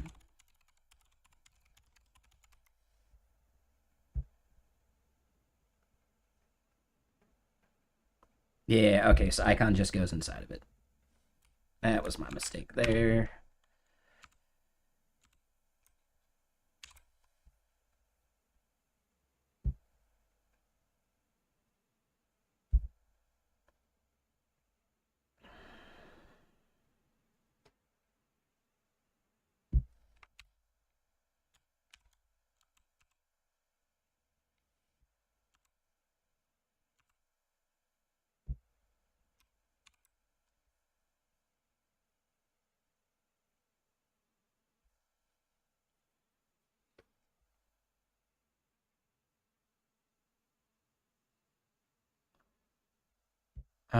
Ooh, last used at should be empty.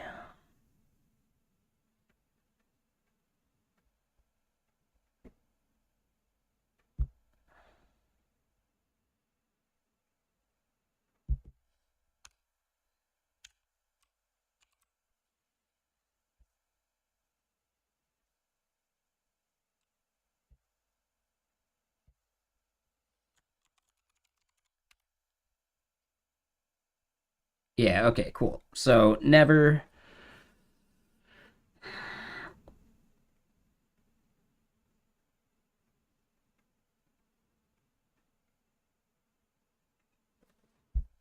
What I want to do is make it a relative value.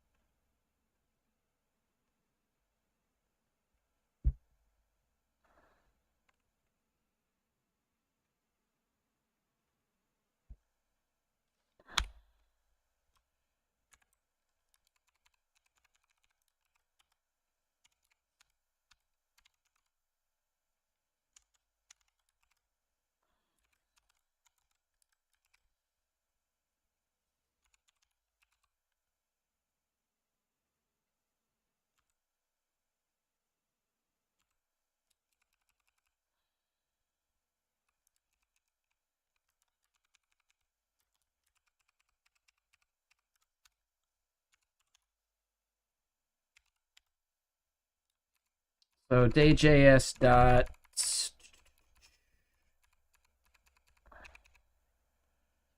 Is there a relative value?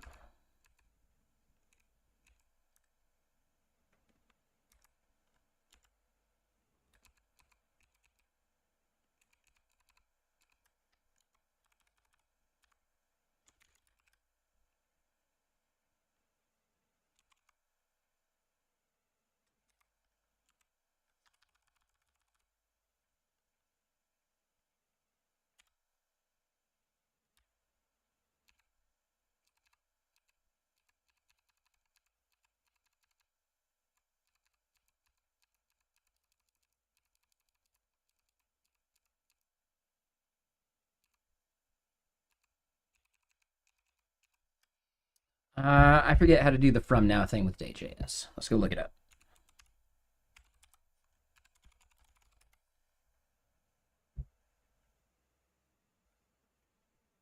Right.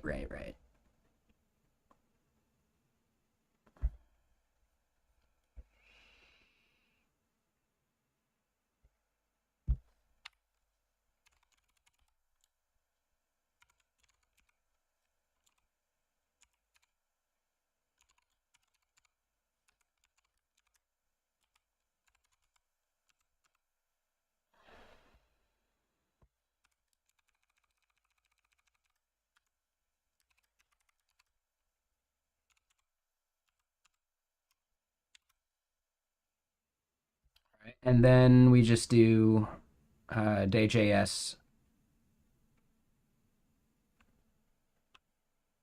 from now, I think.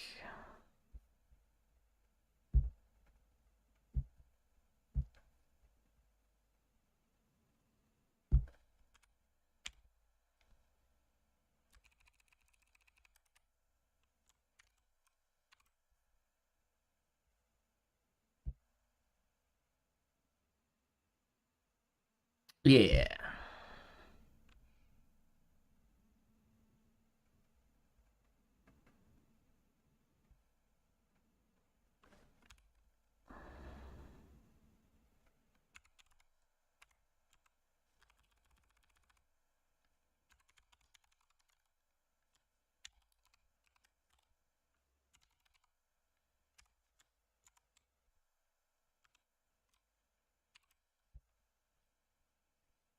Yeah. Hey, what's up, Ayushman?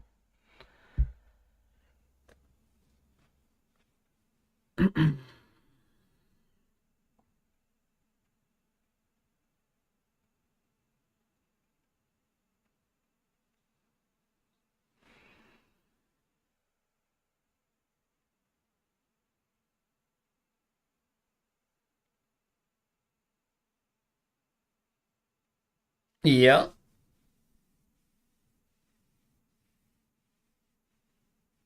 All right. So it's definitely getting a little cramped.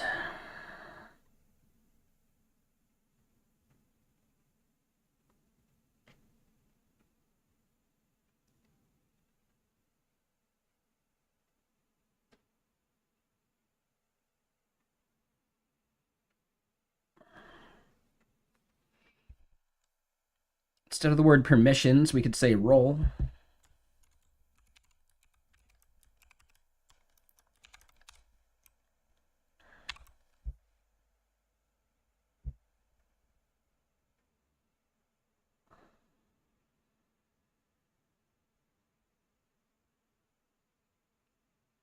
I don't like those getting shortened.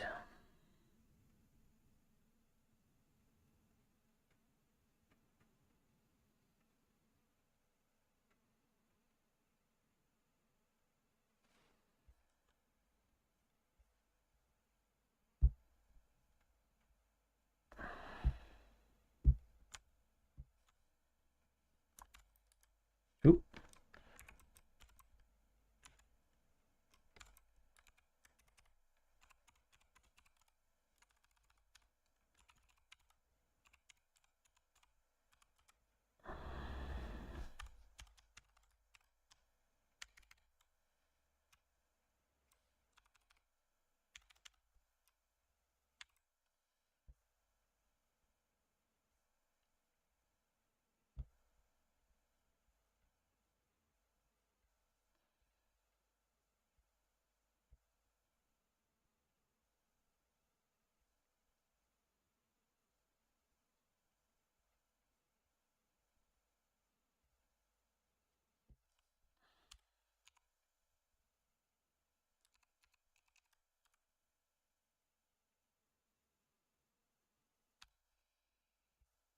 So hold on. Maintain copyable input.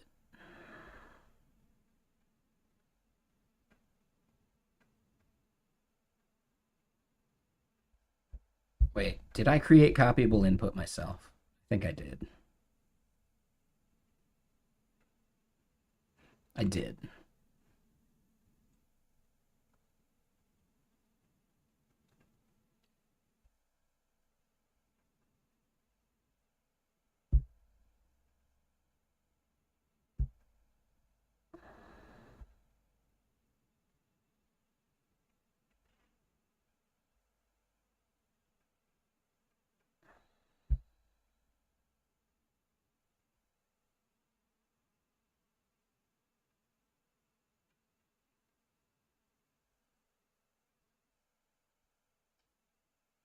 Hmm.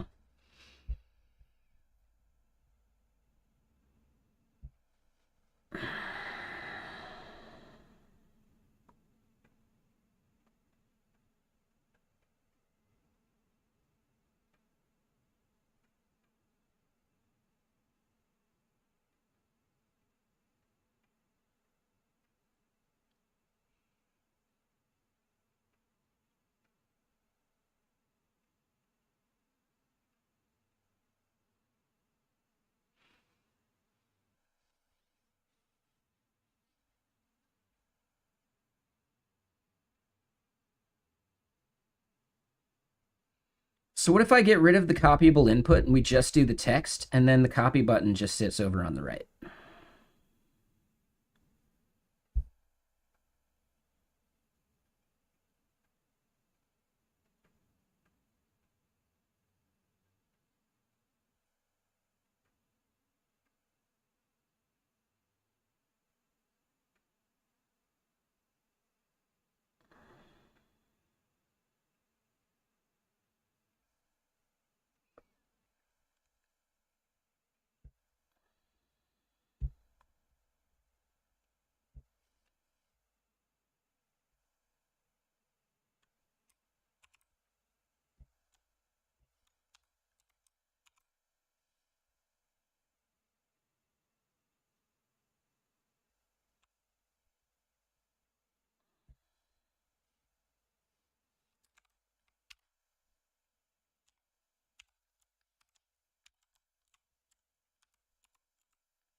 Yeah, we'll do a copy button.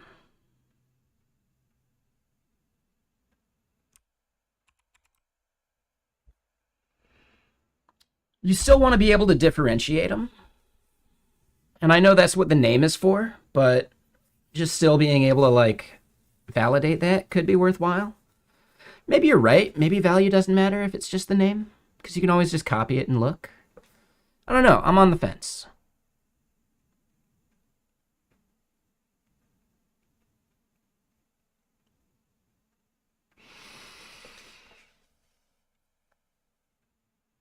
That's true. Actually, that's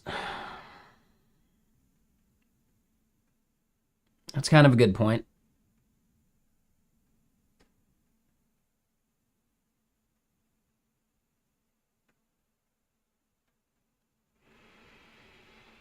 That's a good point. Just allow it to be copied once.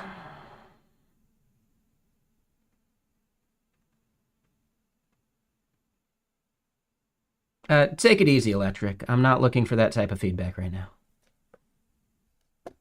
It does, right? But it's just not what I'm looking for right now, dude.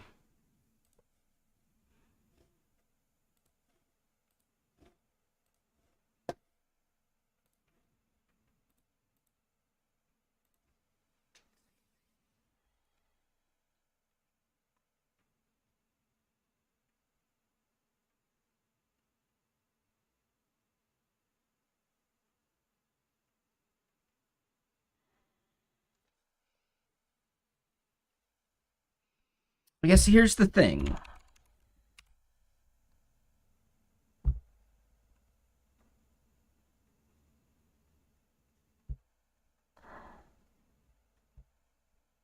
Right? Like, they allow you to copy it.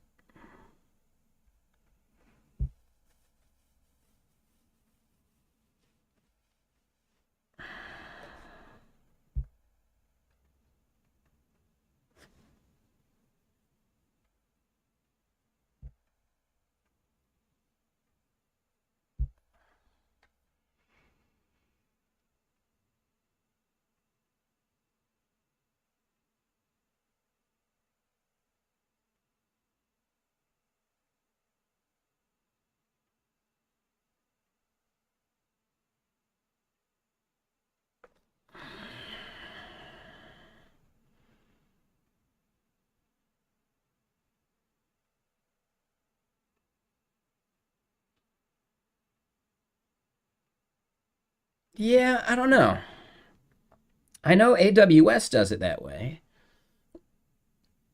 where you can't see it ever again. Does Supabase?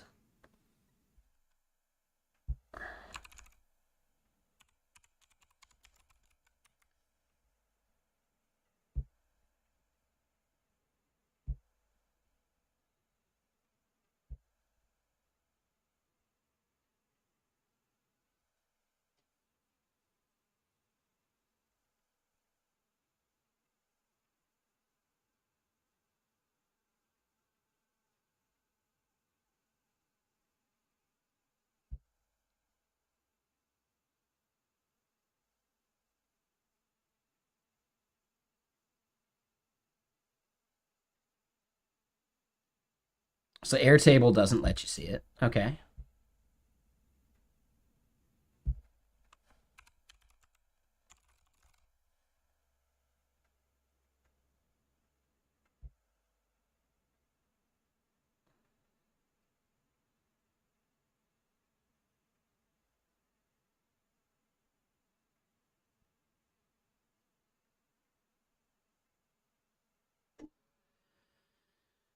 Electric. That type of backseating is not helpful, dude.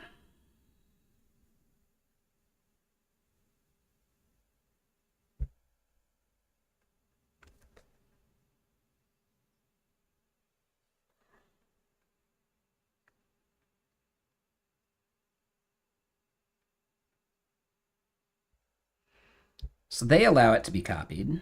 There's the JWT secret, which we could reveal.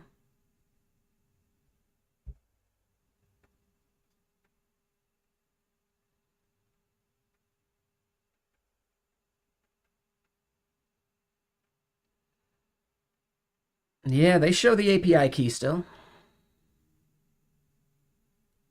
I don't see any way to update it or reset it, which seems off. You can generate a new secret, though, and they do allow you to reveal it.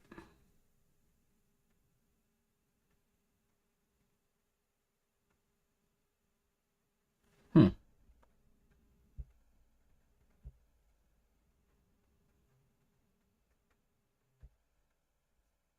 All right, let's delete the project. That way, no keys get used for something crazy. I just wanted to verify that.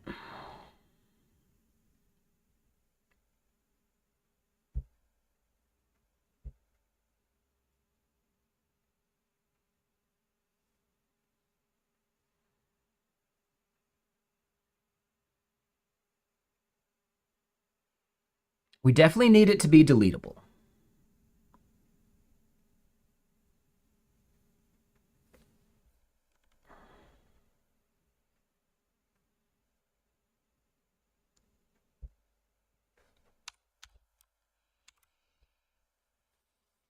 We should be able to create more than one.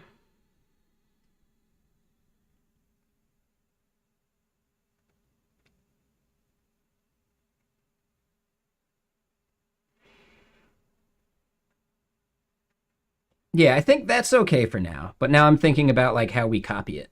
And maybe we just don't allow the copy and it's something you can only do when you first create it.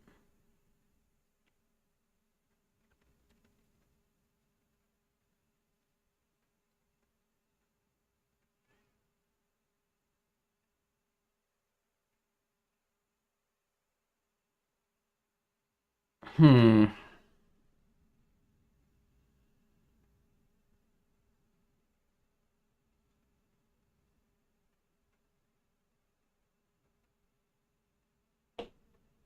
So, I don't know. What do y'all think? If you were using this API, would you want to be able to copy the value after creating it?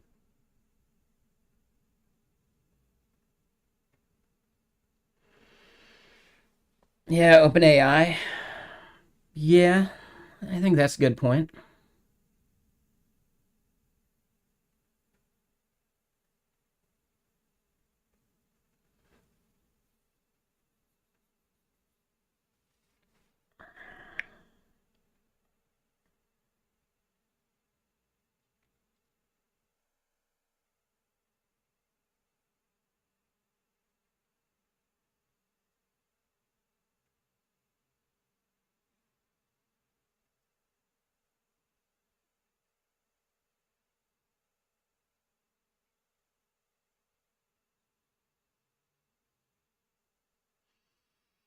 No matter what, if you leak it, you need to be able to delete it.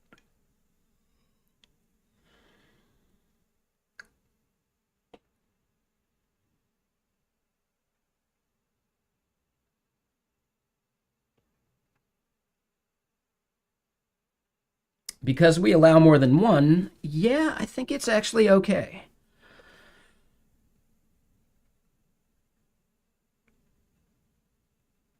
Yeah, so a bit of that security theater could be interesting. That's a good point.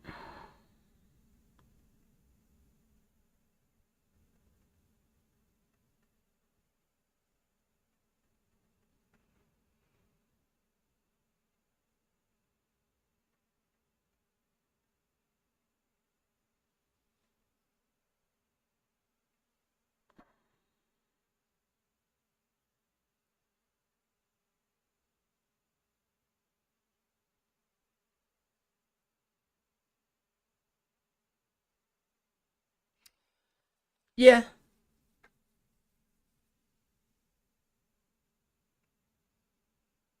Yeah, I'm not sure showing the key ID is useful here, right? Like, technically, the name is the way someone would want to identify it, right?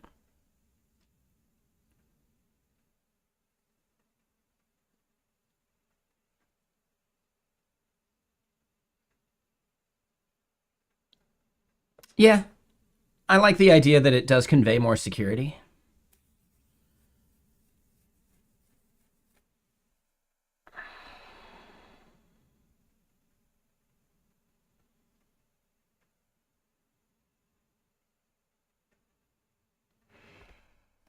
If someone gets access to the API keys site, like here, they might as well create their own key. Sure. But that would be logged, right? So we're going to end up having like an audit log that's accessible maybe to the right of this button or something, or maybe like next to the title. And that would allow you to see like who's creating them, who's deleting them, that kind of stuff.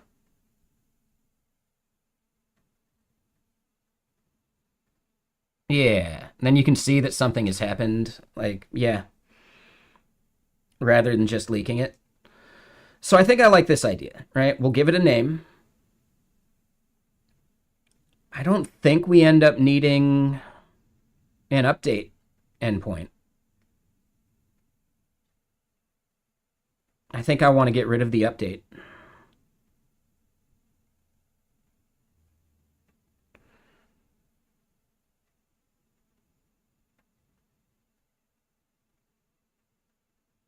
So yeah, we'll hide the value. We'll give it a name. The name will be forever.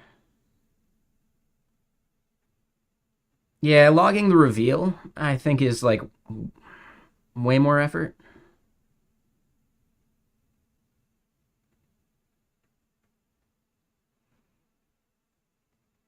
Yeah, all right.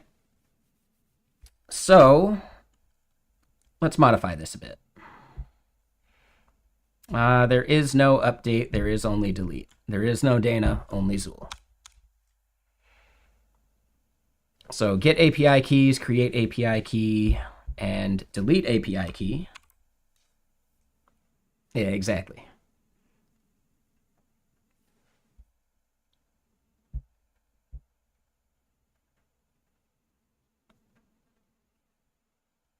And yeah, if you're still out there, Electric,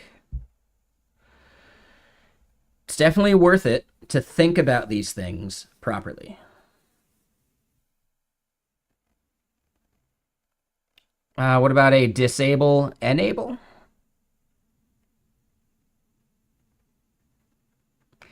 I don't know if I like that idea.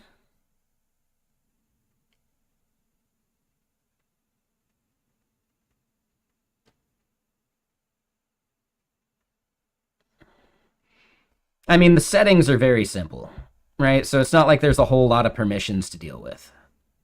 I would say if we were to end up having like a much more complicated permissions system, then yeah, we would do like a copy.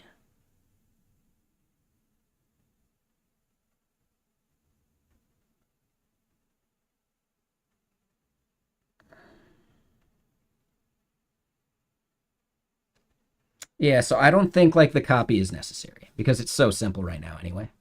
If we were to increase how the permissions work, well then yeah, that would be something worth considering.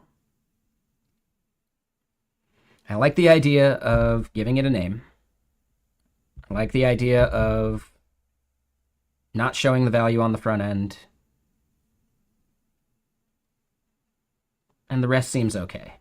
We're going to need to refactor how the delete button works and how create works.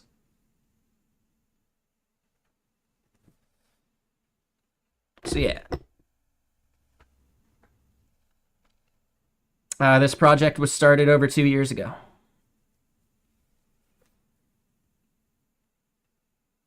And why not use low-level fetch? Because I need things like interceptors. I'd much rather consume a library that does interceptors than write that logic myself, because not-invented here syndrome is a really bad idea. But electric, like, you are really, really critical, man. Like, especially about things that just don't matter.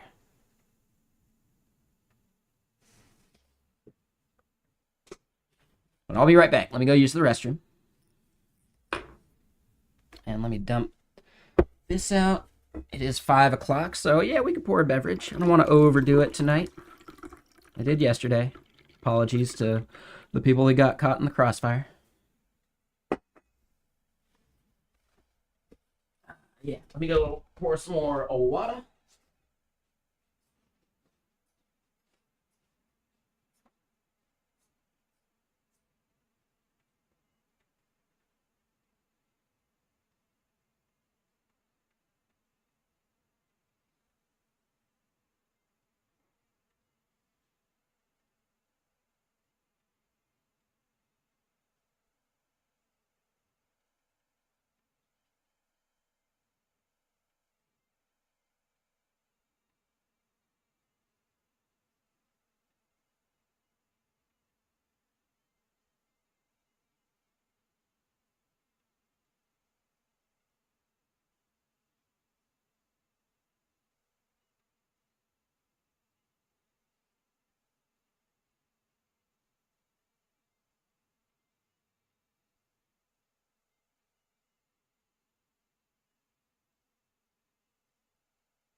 And I'm back.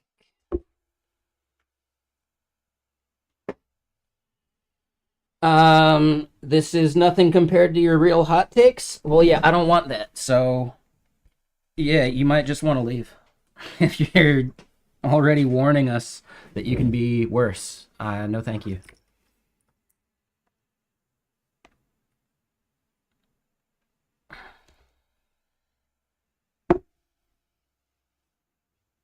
Level of backseating is not fun or helpful because it has nothing to do with the task at hand.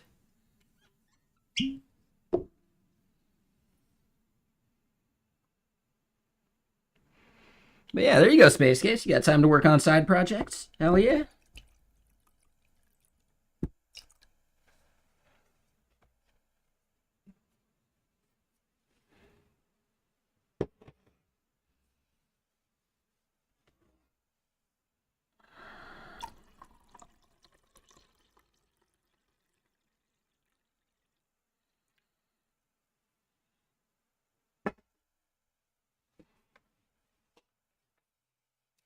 And yeah, how's it going, coffee and coding?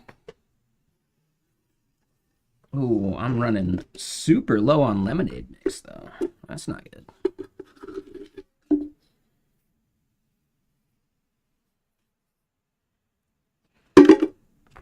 That's not good.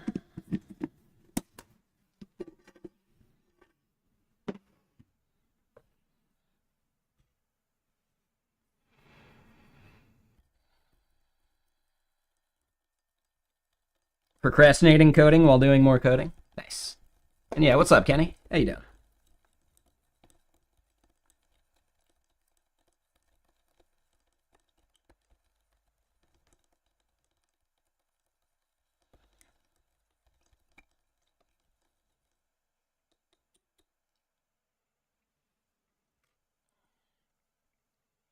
And hey, Keegan. Convinced your company to pay for you to go to React Miami? Nice.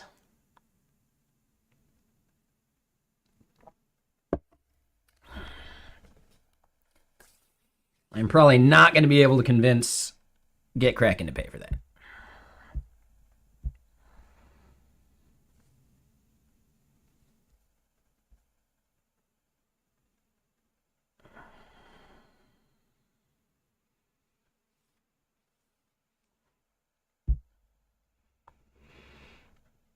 All right, so yeah, let's get rid of that value.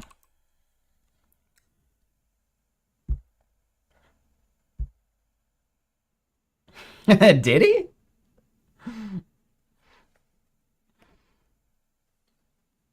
What did you tweet?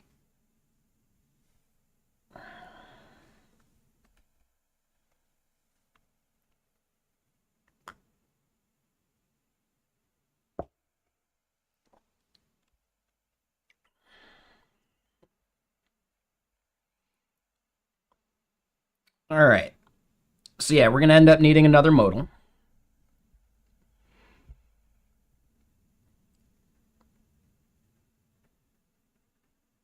We're gonna need 2 new modals.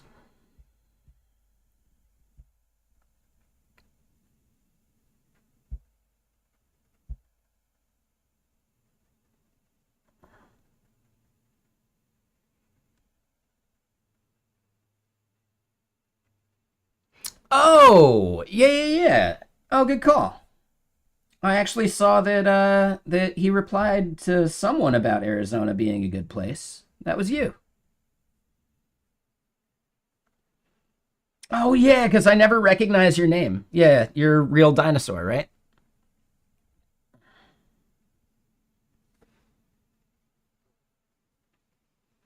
Yeah, awesome, man.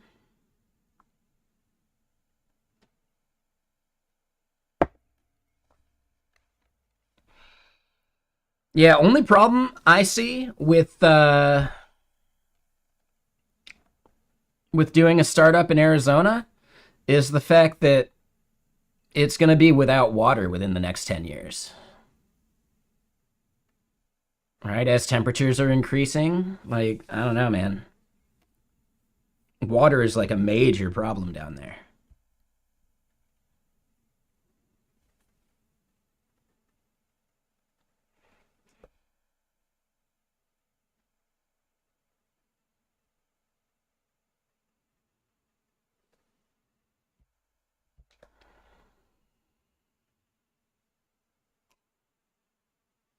Mm-hmm. I think a big part of that reasoning is that they can use solar panels to power most of it.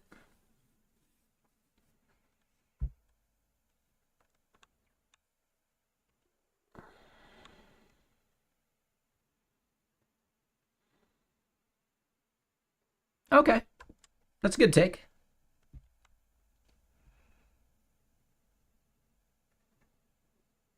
A lot of the power from Phoenix is water powered. Interesting. I guess there is the case that, like, at a certain temperature, solar panels are less efficient.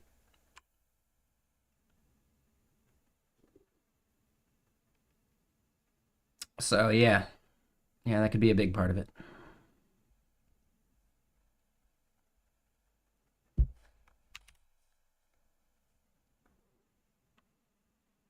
They're shutting down the huge solar farm near Vegas. Interesting. Is there any big reasoning for that?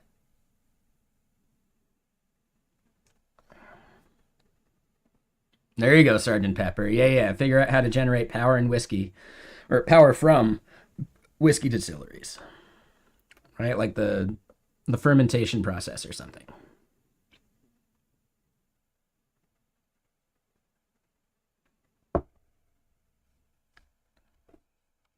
So yeah, const API key to delete.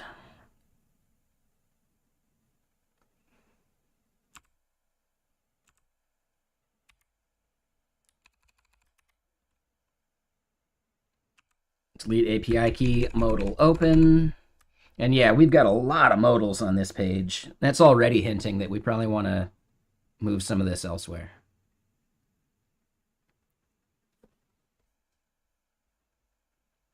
Like splitting up this page. It's just a lot of modals. But yeah, okay, so delete API key, modal open, const copy API key, modal open.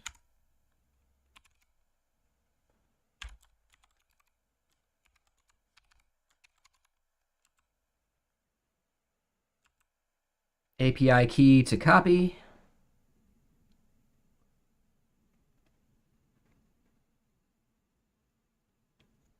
And what's up, Hunar? How you doing?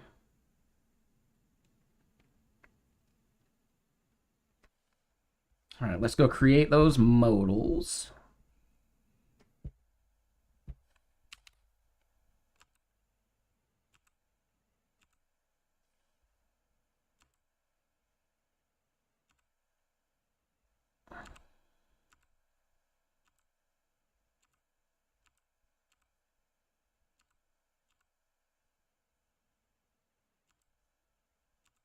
Super Maven's nailing it on some of this boilerplate. I like that.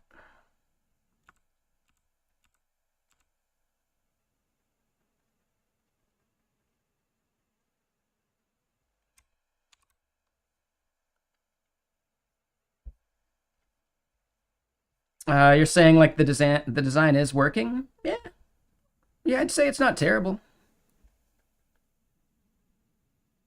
I just think like as the API key list grows, the user management is like less discoverable. So it'd be nice to have it like as part of the sidebar maybe. And yeah, if you're still out there, electric,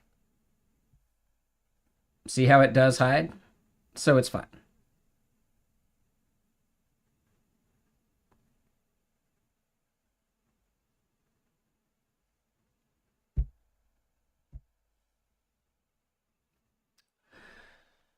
Two columns, one for API key management, one for user management. Yeah, but we're already dealing with like not enough horizontal real estate.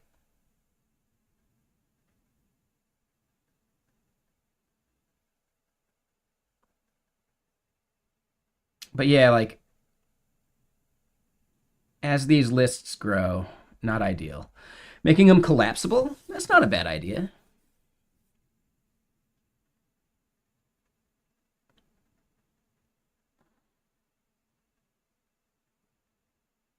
I don't know, something to think about.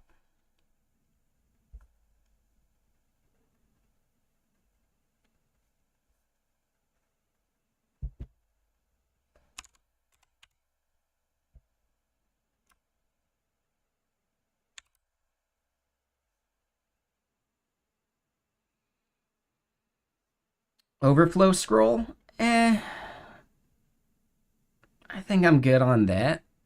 Because then again, like discoverability of the thing that's below the fold, especially for a middle section, isn't great.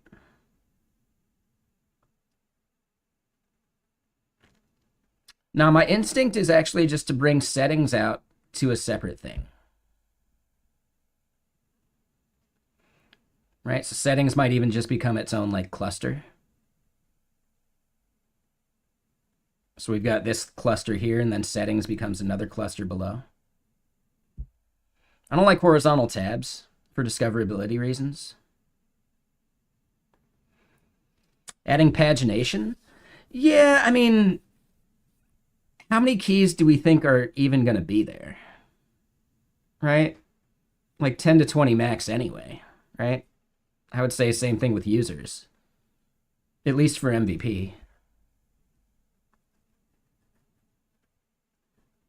I do think eventually it would make sense.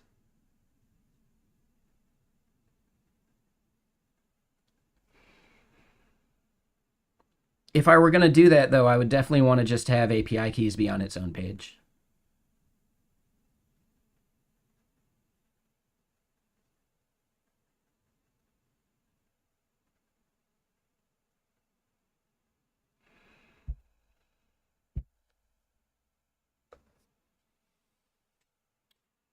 Yeah, I don't know.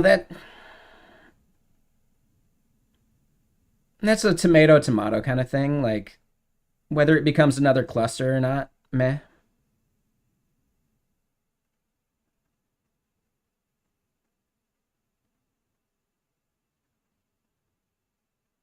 Yeah, we've got options. Like we can make this work for MVP, and then I really do think the right fix is to split settings out into its own like navigation cluster.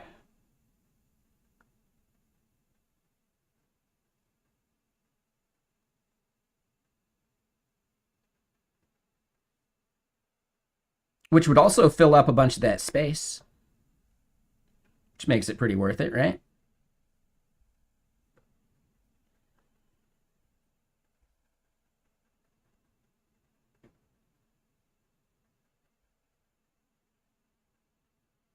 I don't know, something to think about.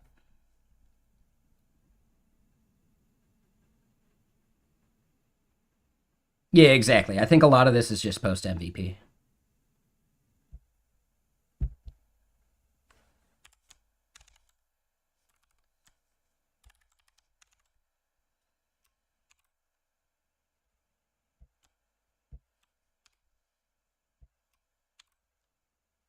Now, hold on. Do I have a password input component? Because that would probably be what we end up probably needing is like a hybrid copyable and password input.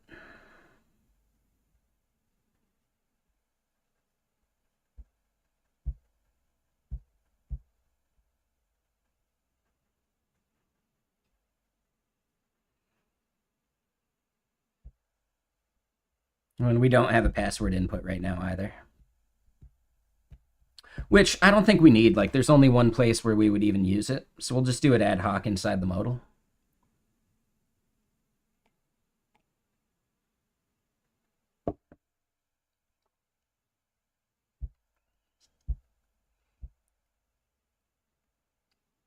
We'll just get it working right now first.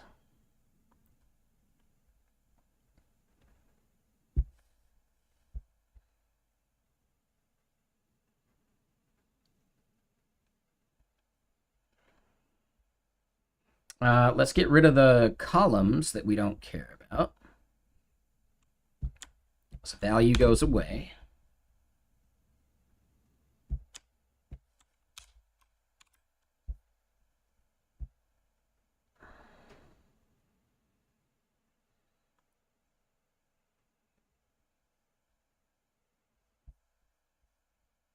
And then, yeah, this action icon is no longer this.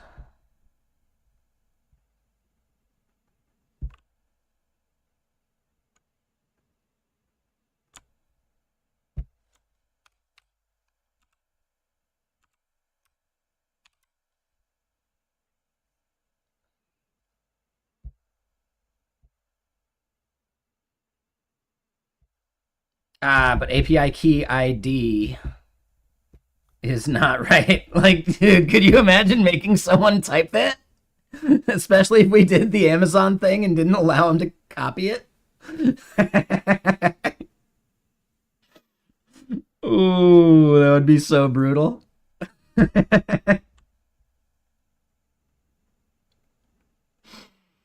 Oh man, we would have some angry users for sure.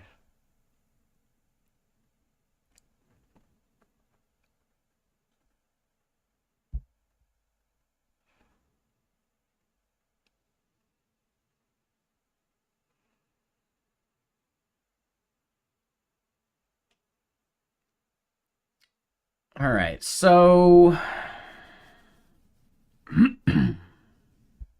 yeah, let's fix that modal.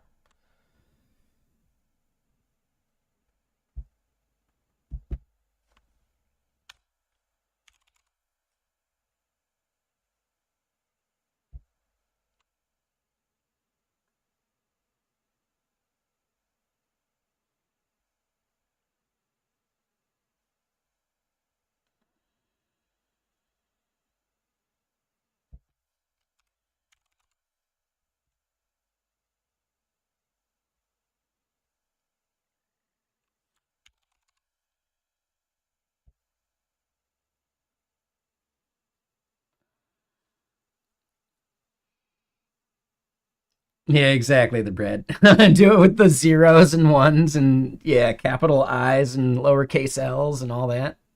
With a bad font. Oof. Yeah, there we go.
So, okay, one thing we want to do.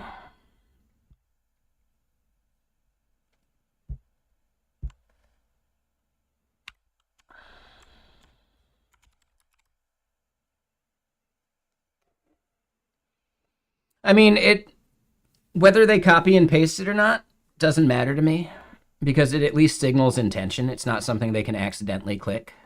It's not something they can like button mash to get either.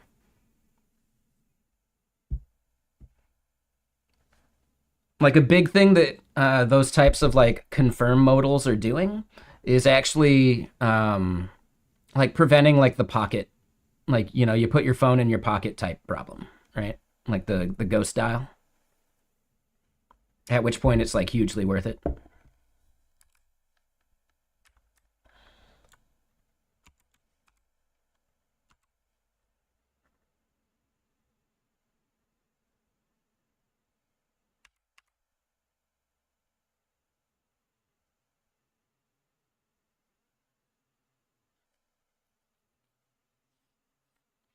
Oh yeah, yeah. Like the field doesn't even activate. The form doesn't even submit.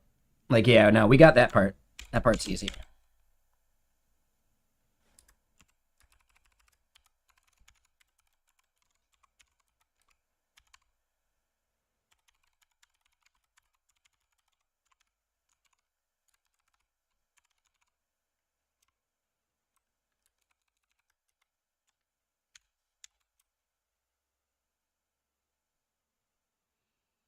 I know, right?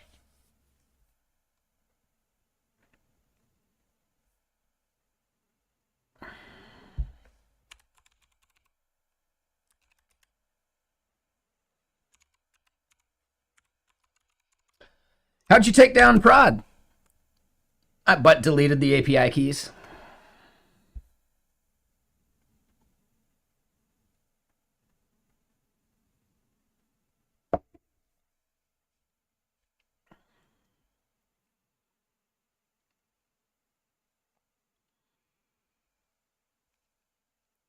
Okay, so we're good there. When we create a new API key, that is some modal logic. in here.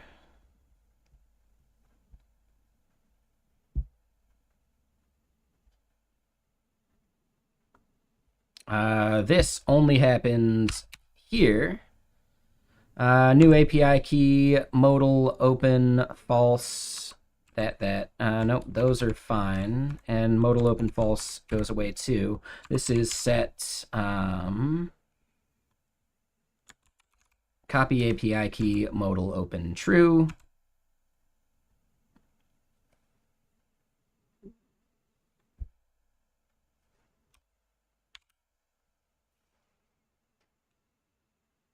You've but deleted an email that had some critical info once and delayed a project by days. Ooh. That's brutal. All right, so let's try this.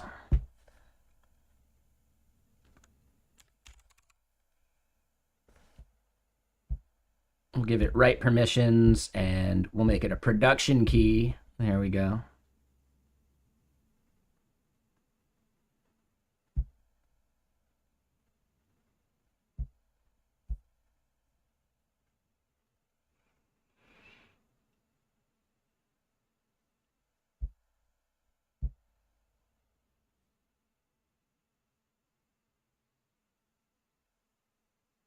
Okay. I like it so far.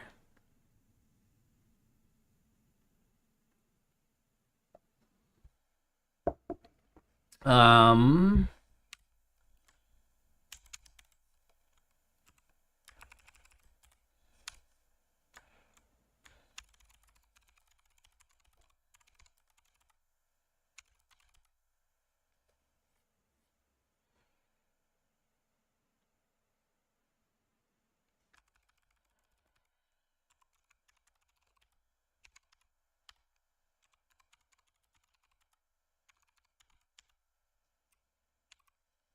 right, something like that.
I just let the streamer know what their mod is doing.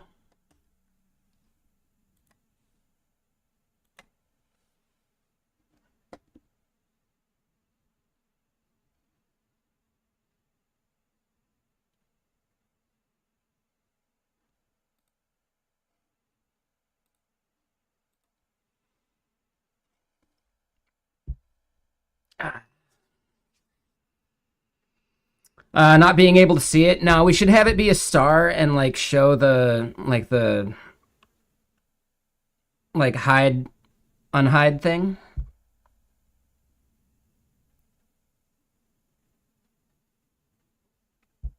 So yeah, we just need to make an input that does that. Because yeah, if I was using this, I would be bummed that it showed the API key on stream kind of thing.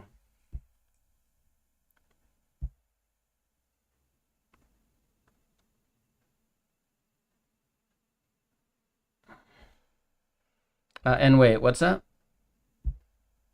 Not be able to see? Yeah, sure. Not be able to see this key after this point? Yeah, no, I like that.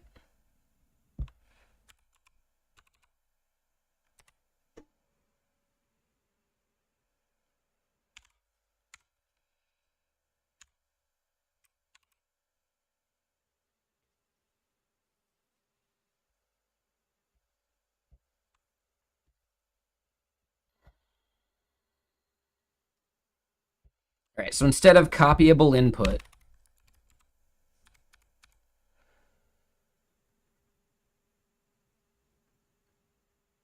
we'll go modify the copyable input.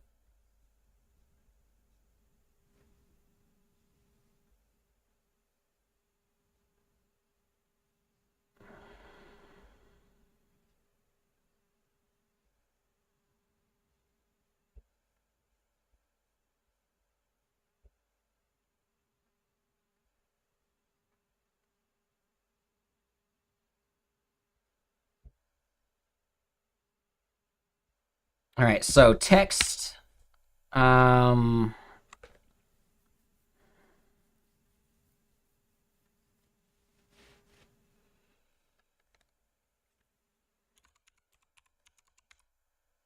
Redacted is a Boolean.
So then variant.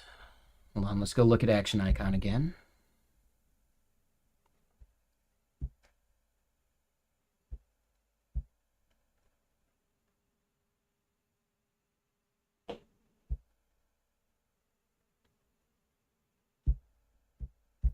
Transparent.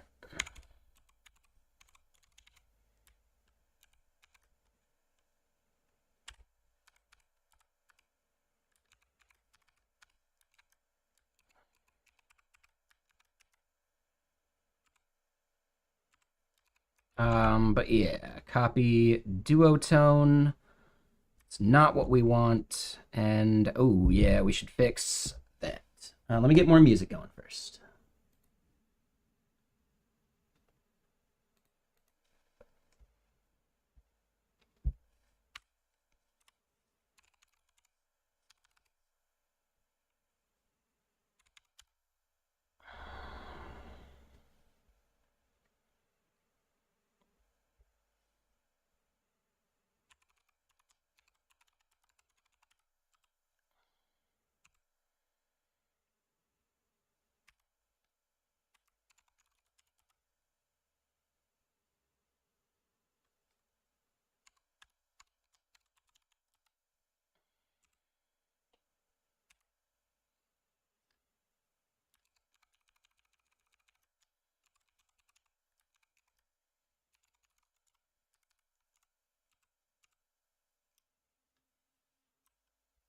All right, so there we go.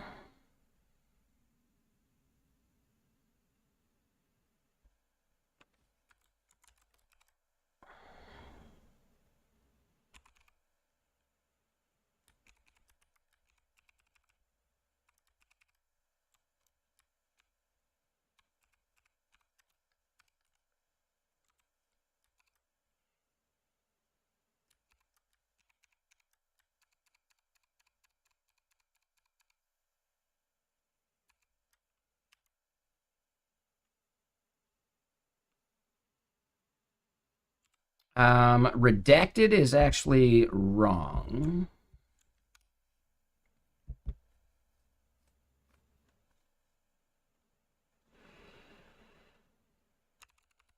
We'll call it hidden.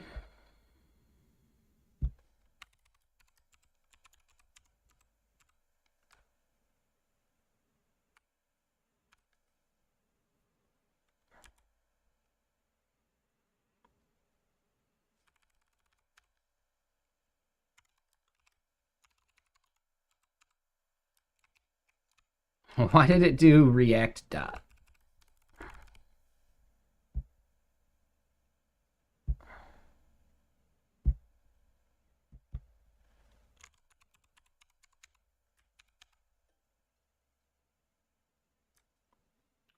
It's a slightly broken implementation of Code Biscuits. So here you can see that it's annotating what that ending bracket does. So it's the copyable input props. It doesn't work that great inside of JSX, though.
Oh, you know what? Hold on. No, I'm doing this wrong. It's actually just the type.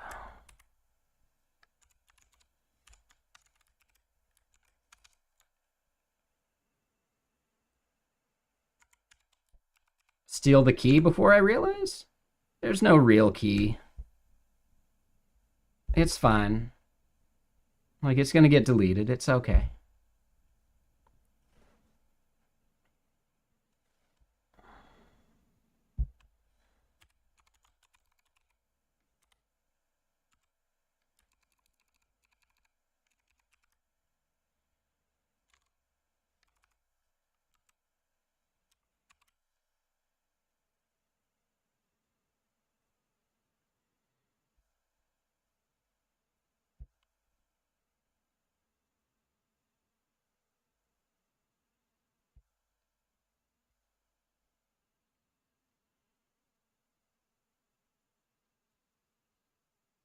Wait, what do you mean by that, Hunar?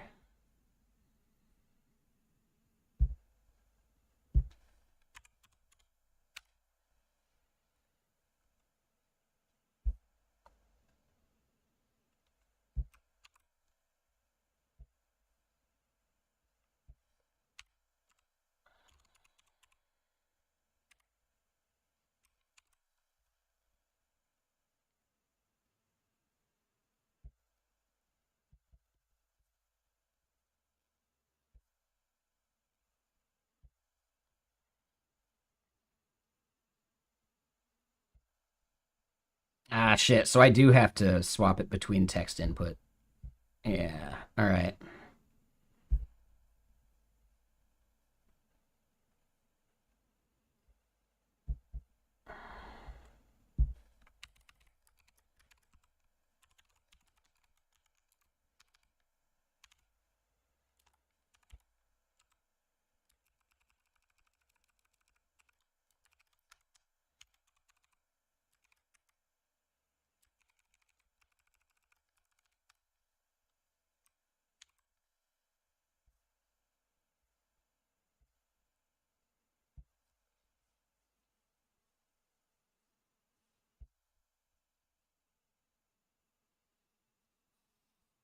Oh, that you were not in sync with the stream.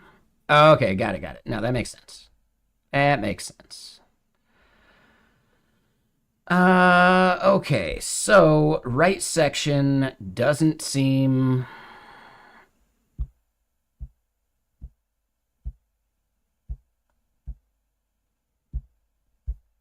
Ooh, and that's not doing what we wanted either.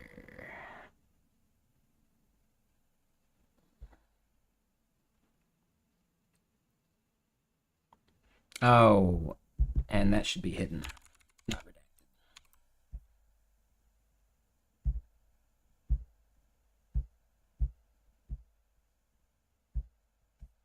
So I got those backwards.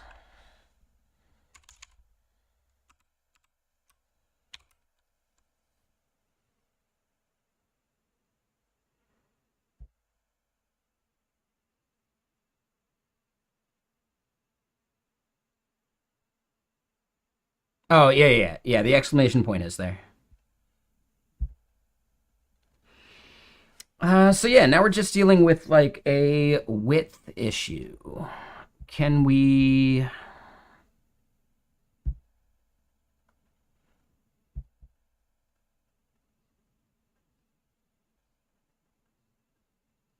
Yeah, right section width is what we're looking for.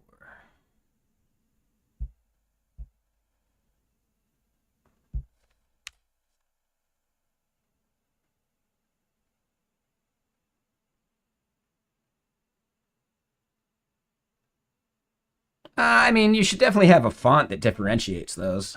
I'd blame your font more than anything.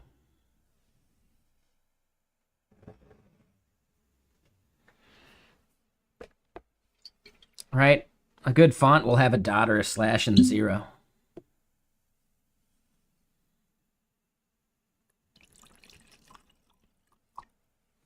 If your editor font doesn't do that, that's a flaw.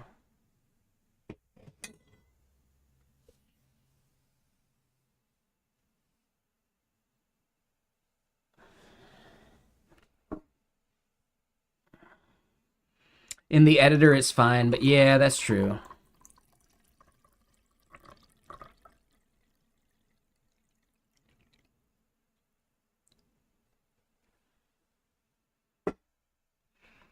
I would say you're screwed if you're copying and paste, or if you're like printing out or like writing down or typing it letter by letter.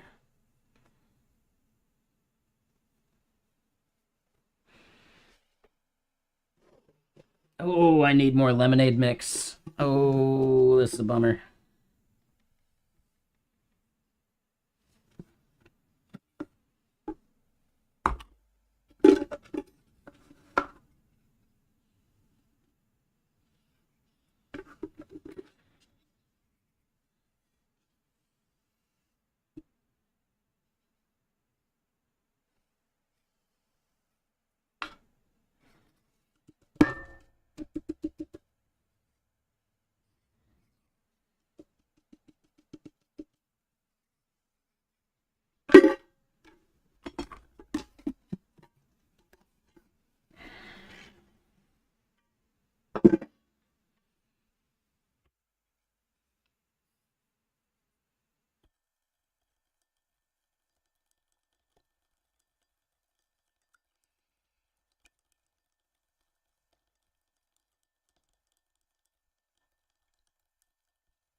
All right. It's feeling pretty good.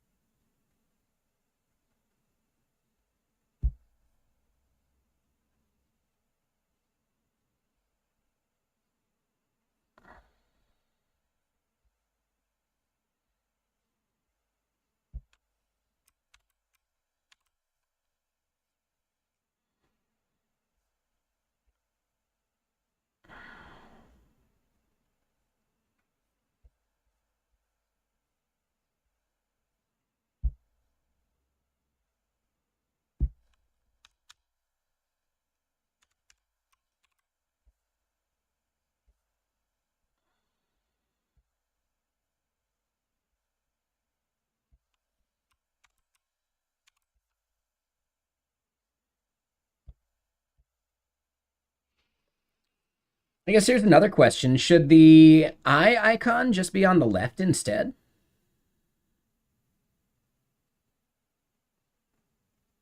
Then I got to deal with like the weird right section issues. You think so?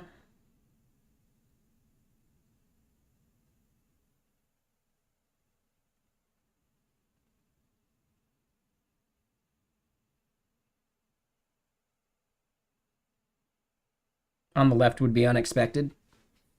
Sure, I get that, Hunar. It's not intentional that the beanie matches the icon.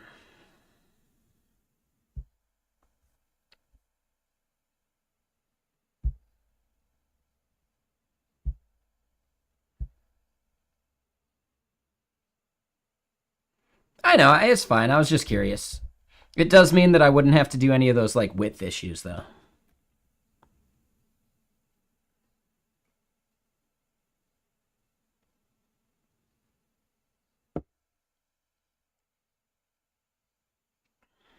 And what's up, Ray of Hope? How you doing?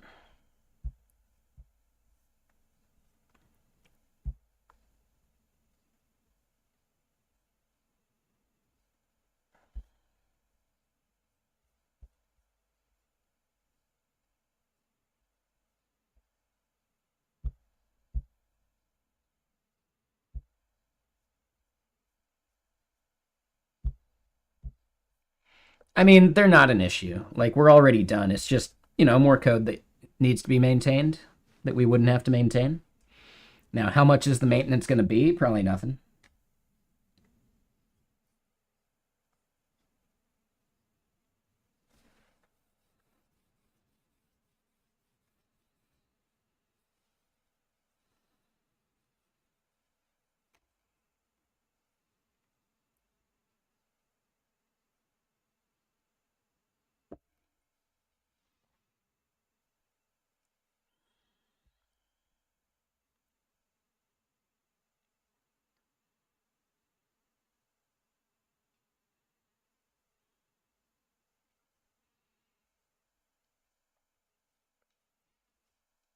All right, so then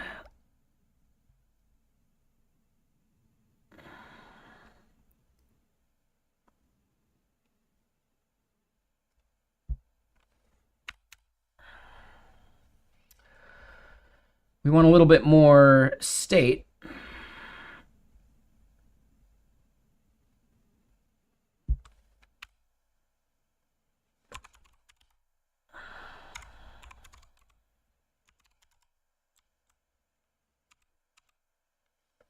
Right, creating, deleting,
And what's up, Standard? How you doing?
You must type its ID, which is incorrect.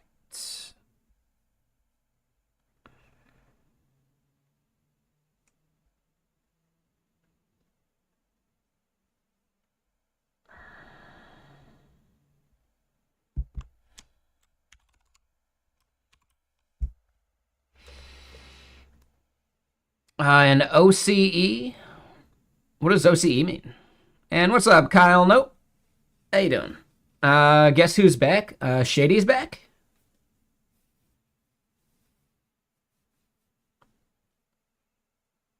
Oh, like you're the on-call person. I mean, you can always bring your laptop with you.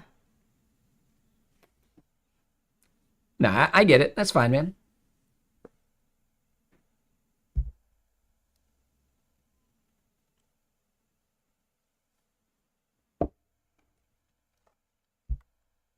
Dude, on-call is the worst.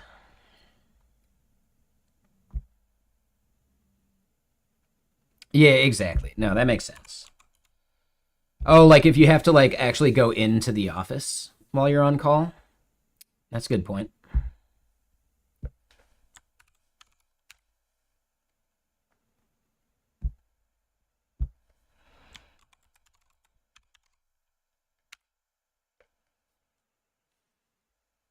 All right. I like it.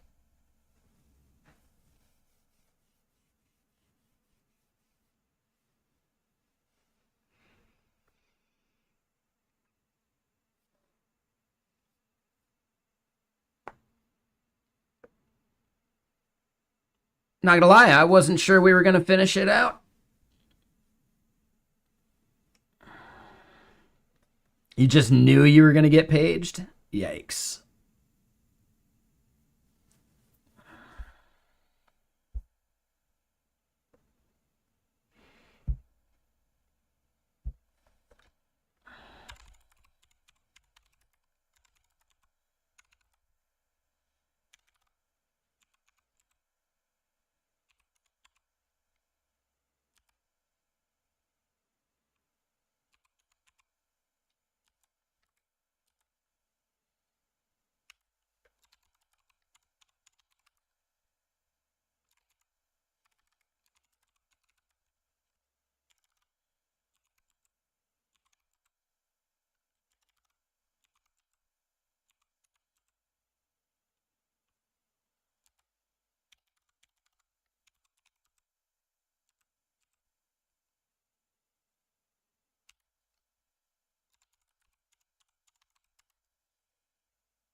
Double check all that looks about right to me.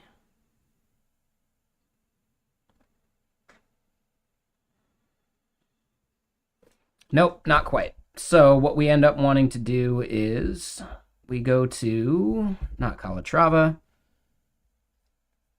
we go back here to Arc API keys. We get rid of patch because that's just not possible.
Yeah, how you doing, Falcon?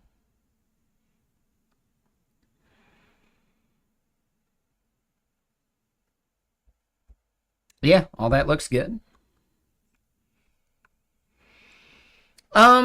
No, I don't think I need GitKraken or GitLens to do Git operations for me. And I think I'm actually part of the common case with that, which is why I kind of like, I think I make a good developer advocate.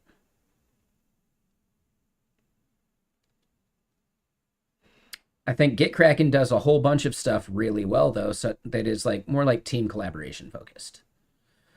It just so happens this project doesn't have a team, so I wouldn't benefit from something like Launchpad or like work trees, you know, automations.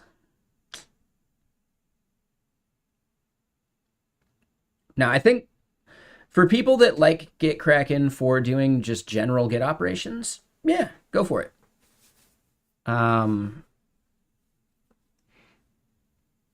I just think a big part of it is like I've already built up this muscle memory for how status and commits and all that stuff works. And I think a lot of devs have. So as a developer advocate, just empathizing with those kind of devs more, I think helps me make better content.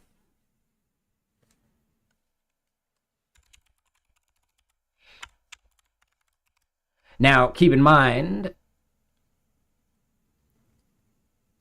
I wouldn't mind like an auto generation of the commit message, but I'd like to do that from the CLI personally.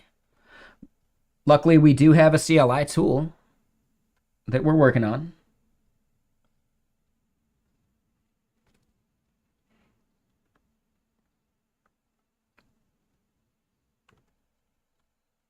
And hey, headless headhunter, Mr. Sir. And yeah, later, Kyle. Thank you for chilling. Sorry, just saw that. Yep, get some sleep. And yeah, headless headhunter, what are you up to?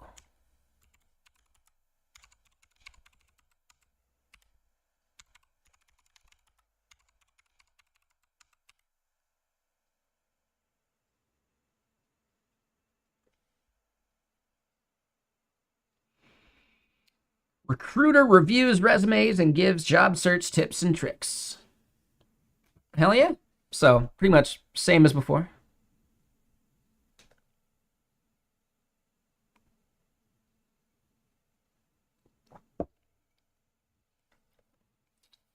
Radiology techs and nurses. Interesting.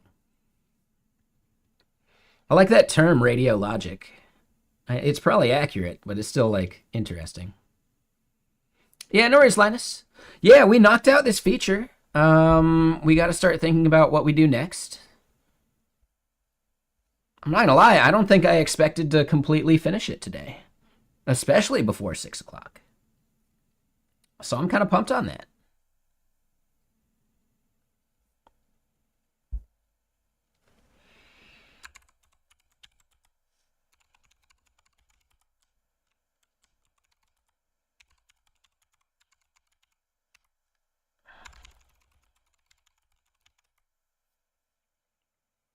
There you go. Exactly. That's just science. Yeah, we got to look at our notes and see what we're doing next.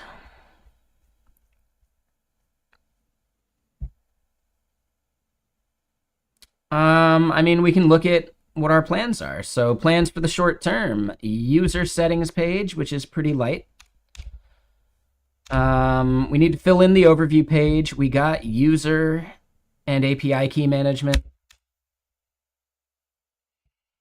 We need to actually get like sandbox environment stuff going. Add loading spinners where needed. Fix the crazy amount of duplicate history entries when we hit a 500.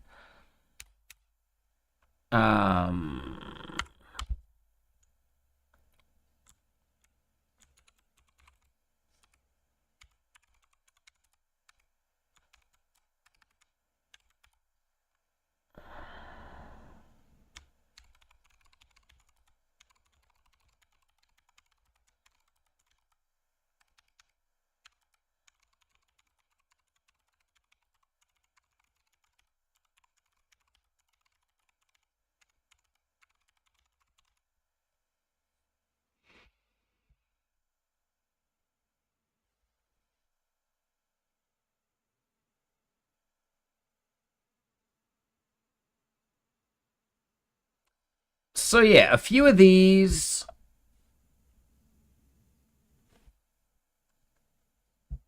A few of these are like just general things where we need to go through like the whole app to solve them. I think the sandbox environment thing is going to be huge. Sandbox is going to be like the biggest thing. Like it's basically like an entire refactor. Every endpoint needs to understand whether we're in sandbox or not. Almost every endpoint.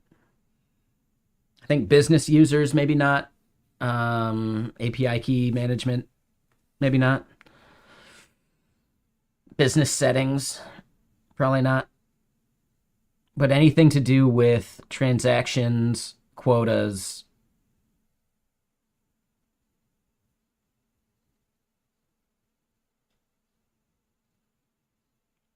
I guess here's the big thing, right? Like a quota, we should probably make it to where, yeah, I don't know. Here's the question. For quotas and balances, should those be on both platforms?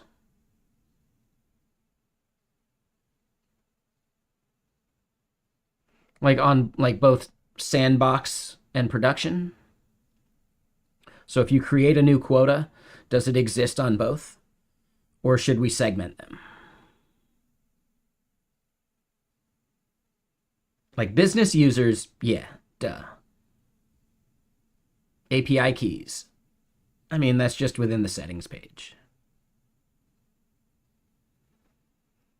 I guess Stripe has a pretty decent sandbox versus production system. Some things carry over to both environments, and then other things are unique to each, right? Like transactions are unique, but products, I think, carry over, right?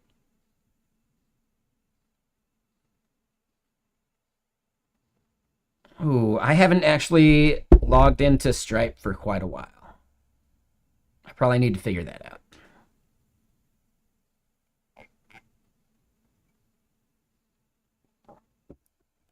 So yeah, filling in the overview page, important.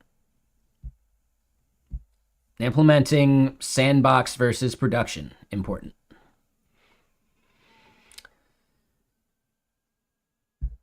This one might be like a good, fun, easy one. So yeah, I'm going to start separating them not based upon scope, or not based upon like importance, but maybe based on scope.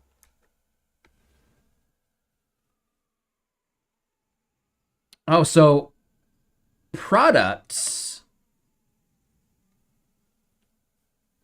are environment specific, but prices aren't. I think that's maybe just like a legacy bug or issue that they have. Prices are ENV specific, but products are not ENV specific, right? So I misunderstood it. Like I just had it backwards in my interpretation. Is that it?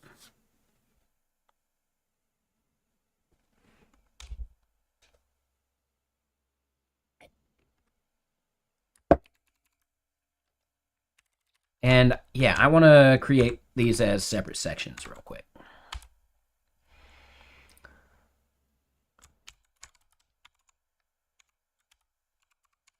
Pre-MVP sweep.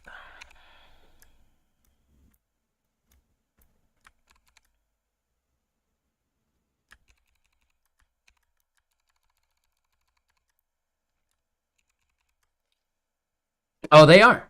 Oh, okay.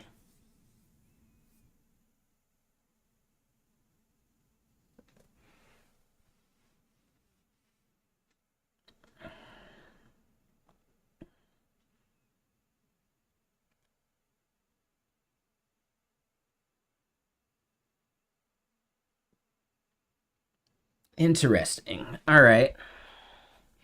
So yeah, plans for the short term.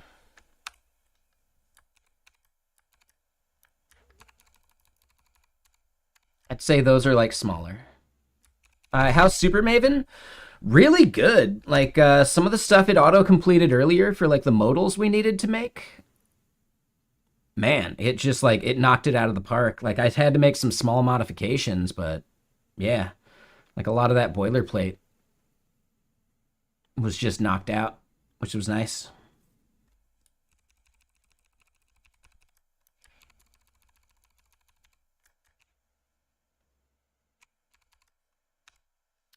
Create abstraction for those lists. I think we did that. So that one's good.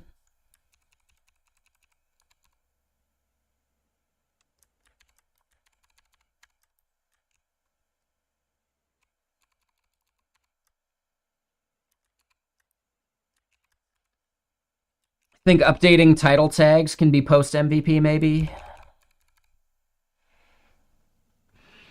I guess here's the big thing. Like none of these, what we need to figure out is there's like pre MVP and post MVP. What I would consider to be post MVP is actually something that like we can do after we implement a product that dog foods it.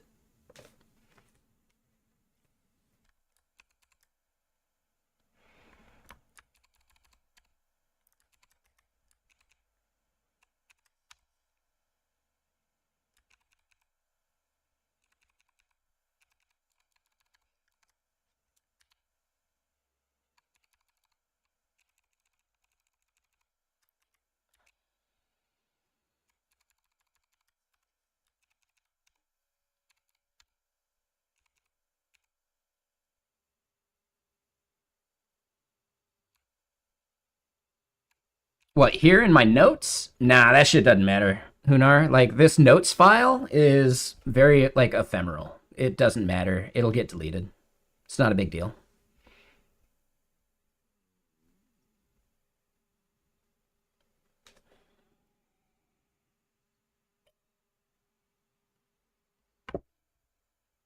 I would say the logging thing is probably post MVP.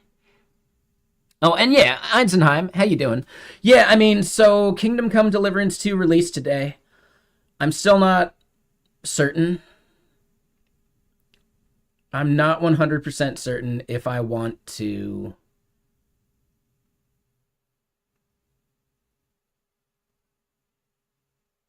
play the sequel today or try and like I'm nowhere near like finishing the first one. But I bet we could finish like the story mode and some of the right, like some of the DLC stuff. The CPU is at UPS right now. I didn't go get it today. I was definitely feeling like a little bummed earlier from just my conduct last night. Not a hacker if you're out there. I do apologize. Trevenge if you're just waking up. I do apologize. The person that we banned that said they don't believe in pronouns. No, I don't apologize to them though. They can fuck off. Like, jeez.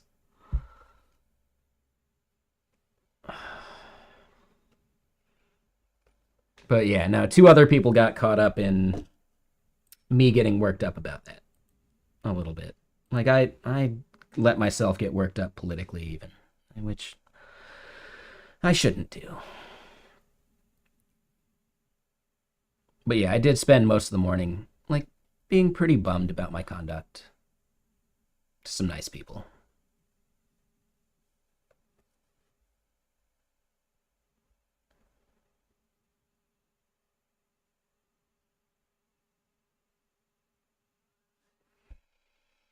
But yeah, so CPU is at UPS. I don't think I will swap it tomorrow. Like I'll go pick it up tomorrow, but I don't think I'll swap it just for the sake of like, needing to game with James and Worm. But I could swap it on Thursday. It did get delivered though, so I'm looking forward to that.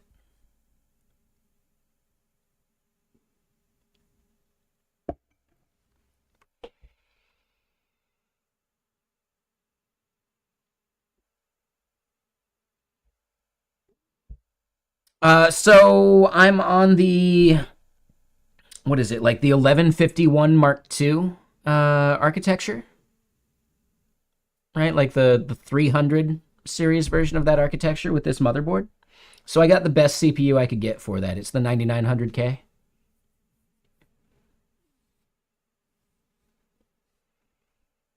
Eh, you know, it's as nice as I could get without having to like do a massive overhaul of my system. But I am CPU bottlenecked when I play PoE2, right? Like I'm dealing with like 30-second or 30 millisecond like render times at the CPU level, whereas I'm hitting like 15 to 20 millisecond render times at the GPU level. So I am CPU bottlenecked at the moment. It's crazy to me how well the 1080p holds up, or the 1080 like GTX card. That was like the greatest value graphics card I've ever bought. It's insane.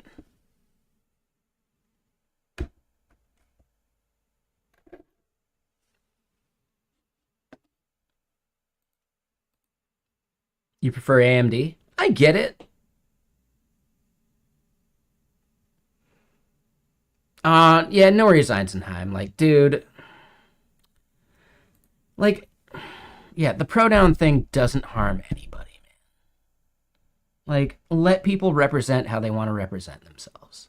That's what I was basically calling that person out for specifically. Like, why the fuck do you care? Doesn't affect you in the slightest. But yeah, no, I get it, Eisenheim. There are a lot of like right wing people in tech, which is really a bummer. Like, especially like some of the most famous ones.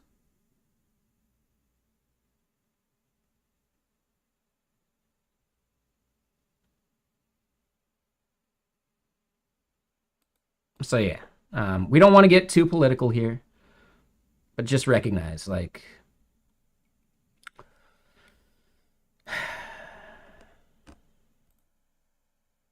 I am not like the other really right wing tech folks. I did throw a few under the bus that probably didn't deserve it when I was ranting last night.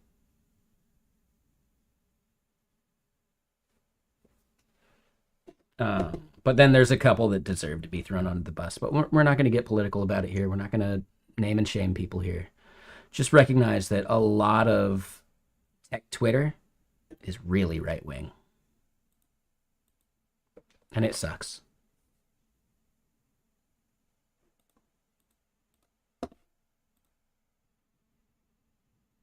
When you say PR, what do you mean by PR? Like, are you talking public relations? Pull requests?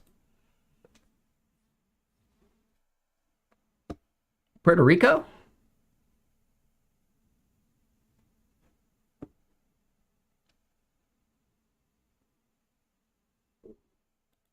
Okay, you meant pull request. Cool. Let me get more music going though.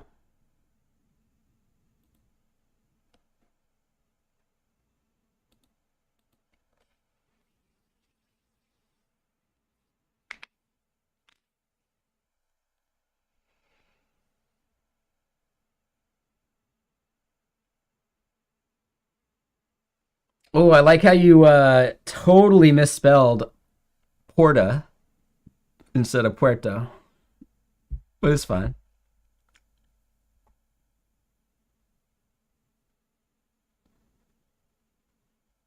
Right?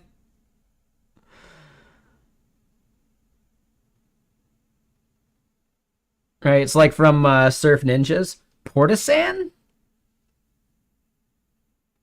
Patusan. Portasan? It's Puerto, which is Spanish for port.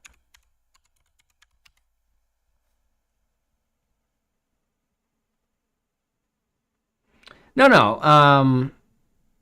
Yes, intent matters more. I get that, Eisenheim. But come on, man. We got to be pedantic about some things.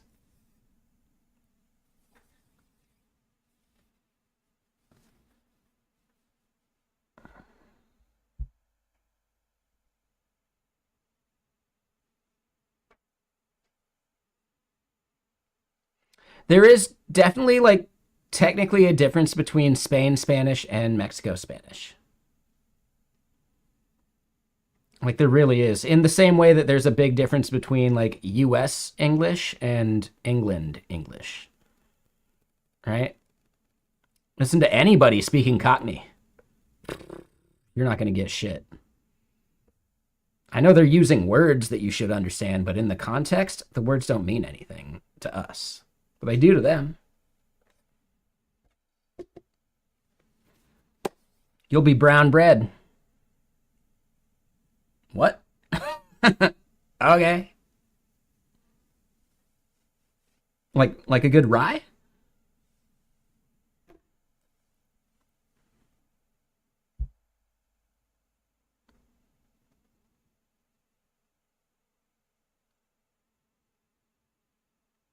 Yeah, Quebec French versus like proper French. Yeah, for sure. And yeah, Sergeant Pepper, like it's actually really easy because in Spain, they do like the instead of sa, right? Like, you know, so instead of Castilian, it's Castilian. Like it's weird, right? So the th sound when you're doing an s sound, it's like the immediately obvious, like, well, yeah, you're not from Spain.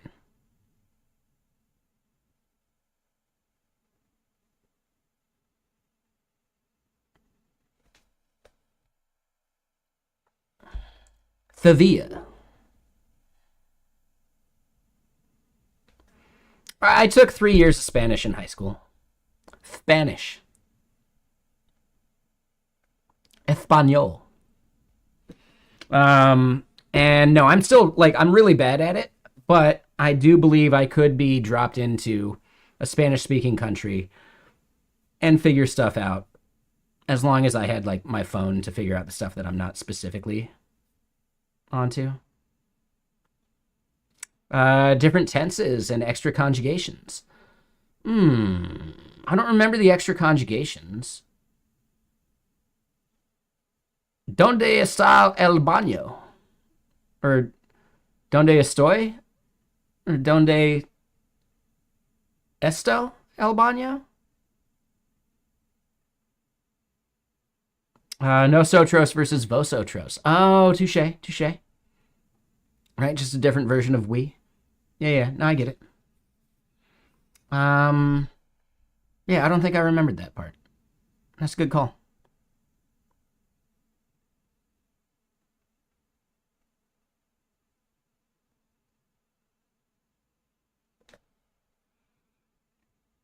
Yeah, I think at least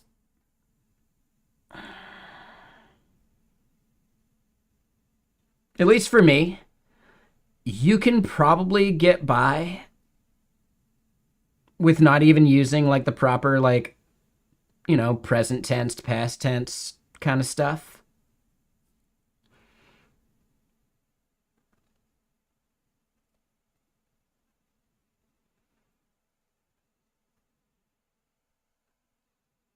Right? Like asking someone, do you rather than did you?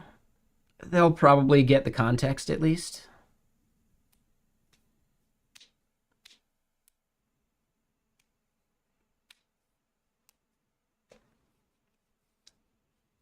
Right? Like, no one's going to get on your case about future imperative. You know? Like,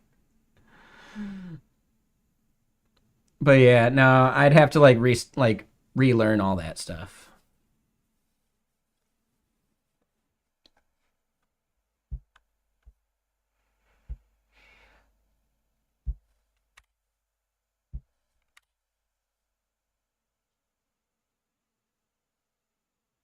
No problemo. Yeah, that's not proper. You know?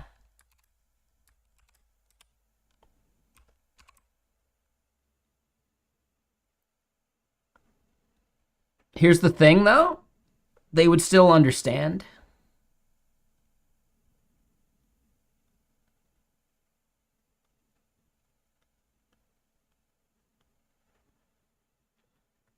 Yeah. Like I would understand like written Spanish a lot easier. Spoken Spanish anywhere is tough for me. I'll be able to pick out keywords though, which is nice. As far as being able to say what I mean, people would get it, but it wouldn't be like proper.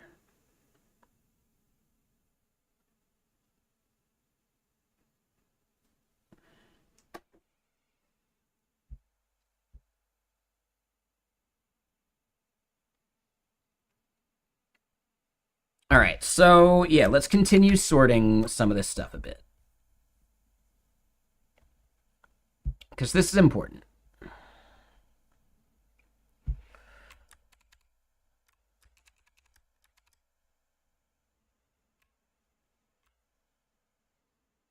That was the wrong key.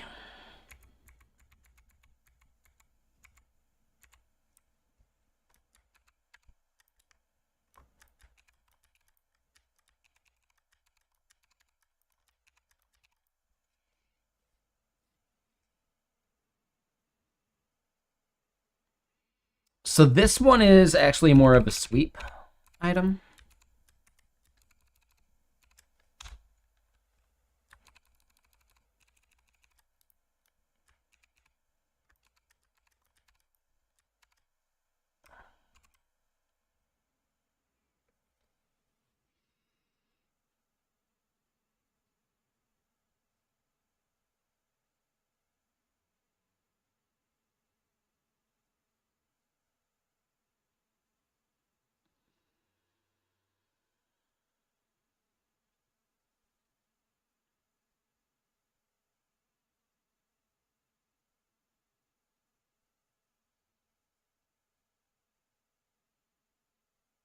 Wait, really, Bones? That's actually kind of crazy. That's kind of crazy. Huh.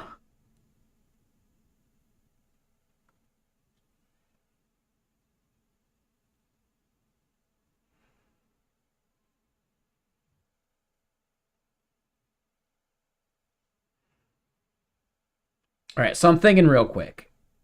I got to figure out what I'm eating for dinner.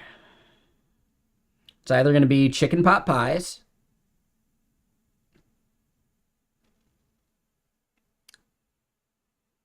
some like cooked shrimp, or I order out some Indian food, which I haven't done in like over a week. I've been pretty much on like a weekly ordering the Indian food, but it's been over a week at this point, so I kind of deserve one, right?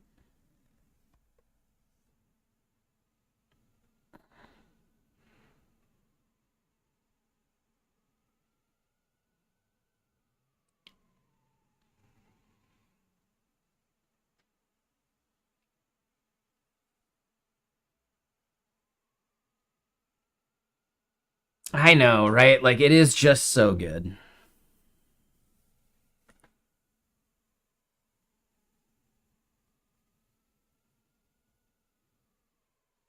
I'm even tempted to get some of the fish pakora, even though I don't need it.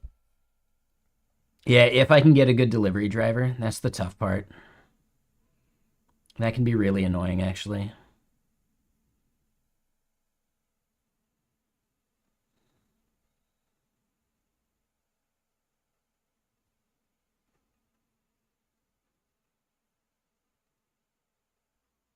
I could even just walk and get some KFC.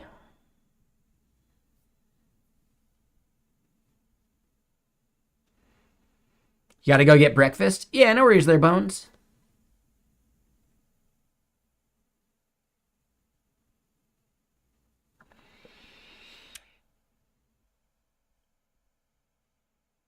And yeah, thank you for the follow. I appreciate it. So we got a bunch of stuff that we still gotta do. Some of these will be actually like really easy. Last time I ordered KFC, I wasn't very happy with it. You're right. It's just not great.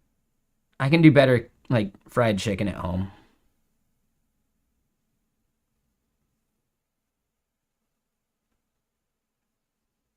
If I cared enough, I could do better like mac and cheese at home.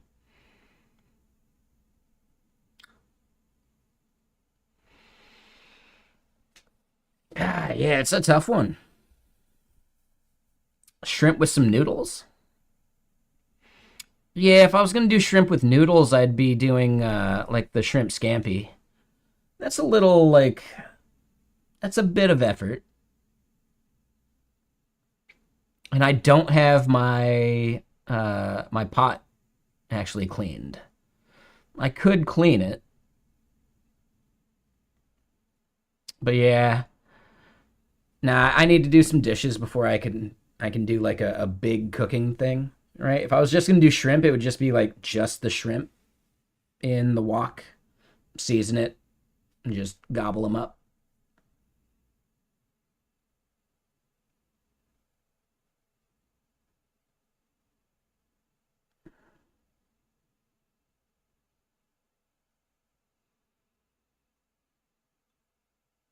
Indian food sounding pretty good right now, though.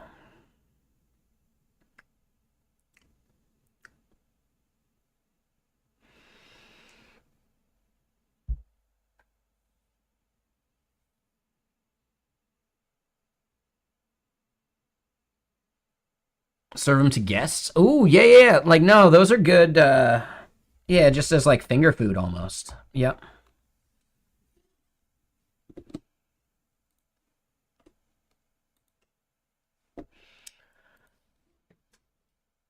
DoorDash does sound really good. Indian food just sounds super good right now.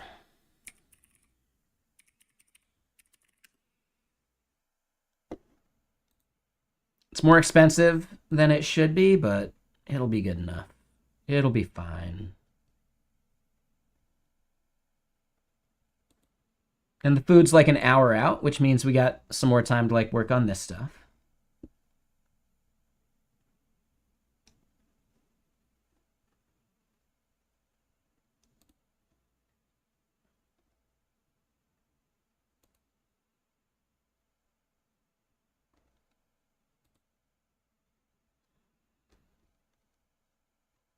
Now here's the question.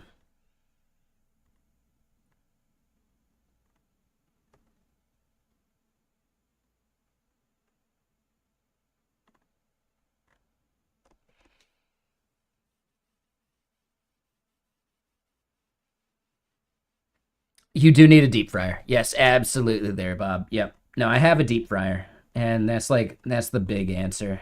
It's just so much better.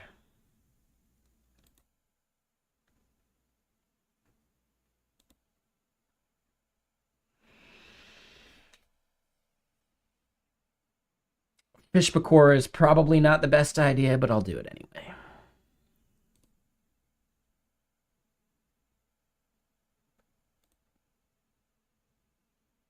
So butter chicken, garlic naan, and fish pakora. What kind of oil? Peanut oil, because I don't have a peanut allergy.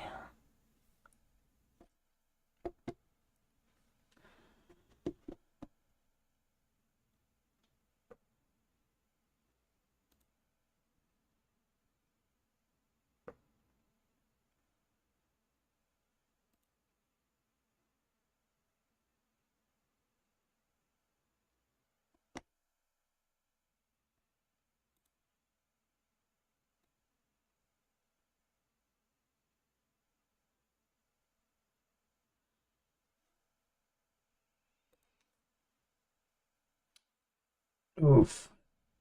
God.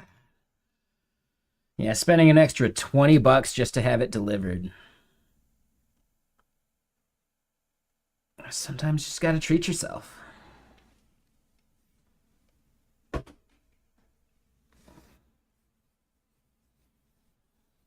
And do I have Popeyes around me? Um, I think there might be Popeyes somewhere in Seattle, but nothing here in Redmond. We also have a local joint called Ezel's, which is all right. It's not bad.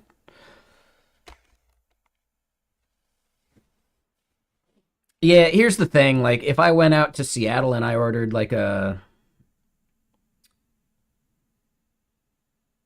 double lobster roll, I'd be spending basically the same amount. So yeah, food's just expensive these days.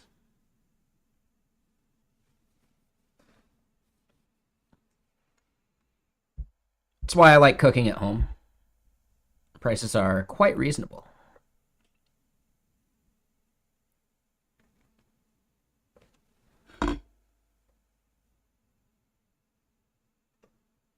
All right, so DoorDash order will be here within an hour, probably sooner. Let's actually consider some of these bugs we gotta fix.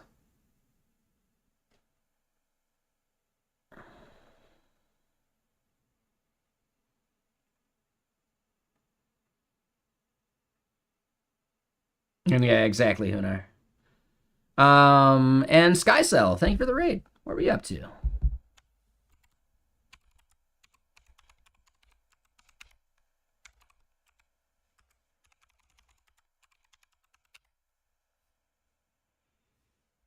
And I don't think I follow you yet. Now I do. Boom.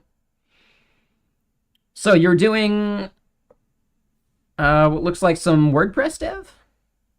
Or, oh, like building a plugin for WordPress? Nice.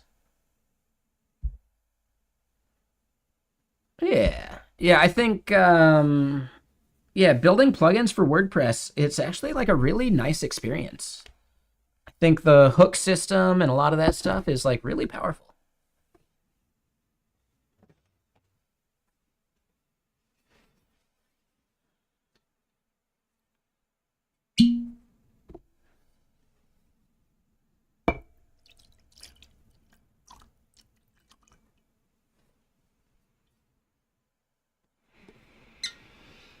And yeah, thank you for the follow there, Skysong.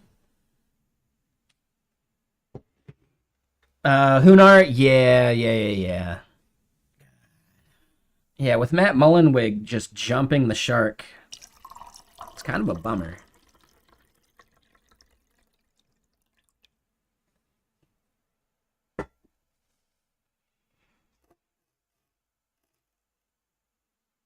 You just finished one WordPress plugin today there, Sergeant? Nice.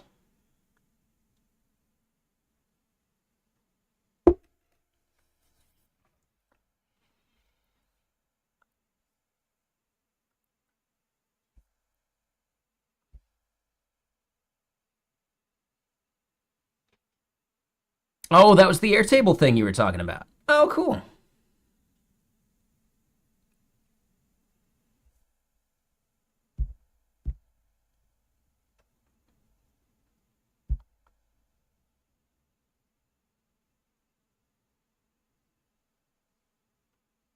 Who on WordPress VIP? Brutal. Okay, so real quick.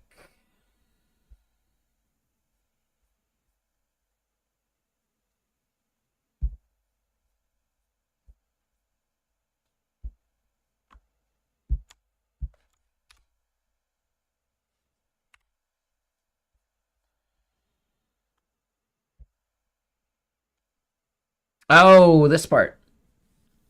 Yeah. This part we should do.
All right, so saving settings, we do that part. Business service, update business. We should update that.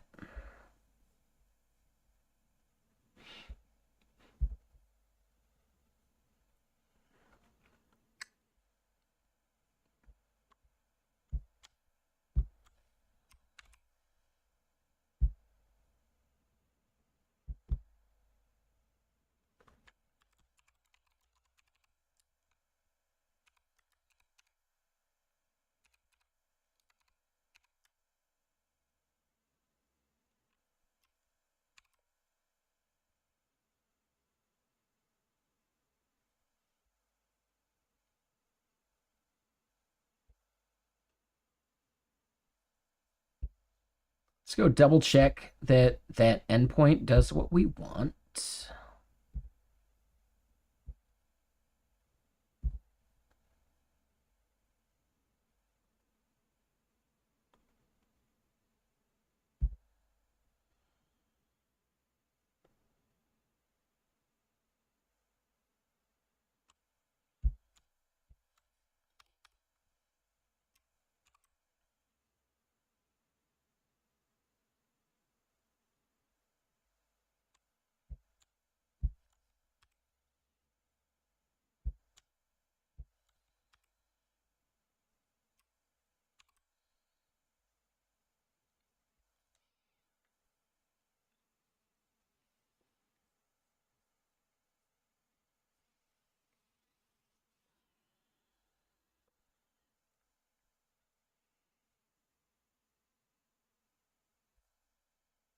Yeah, so updating that should be fine.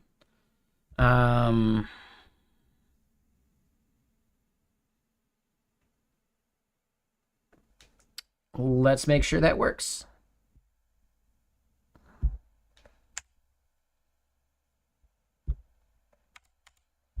Aha. So that definitely doesn't work because it's not wired up properly.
All right, so hold on. There's something up here. We got business there.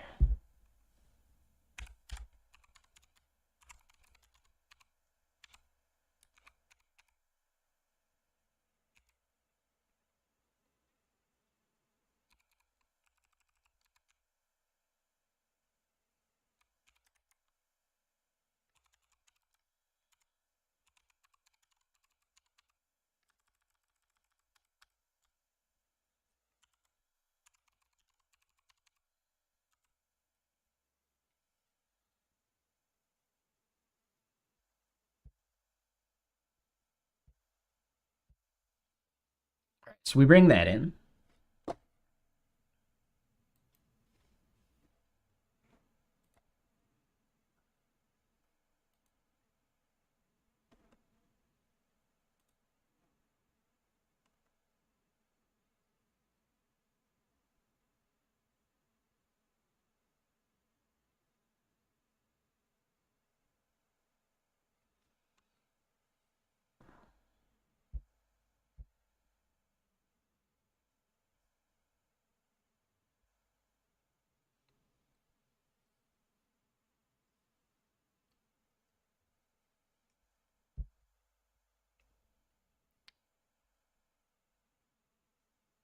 So when we submit a business, right, we set saving settings to true. And finally, we set it to false.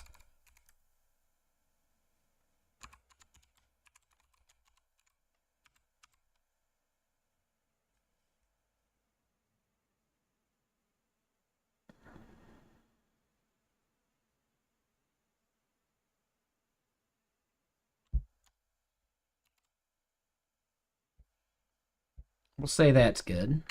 And then set businesses.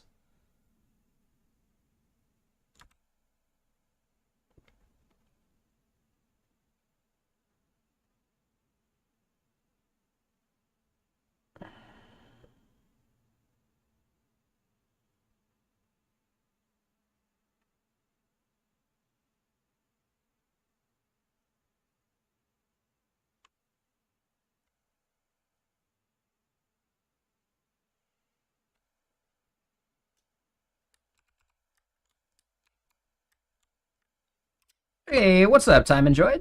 How you doing?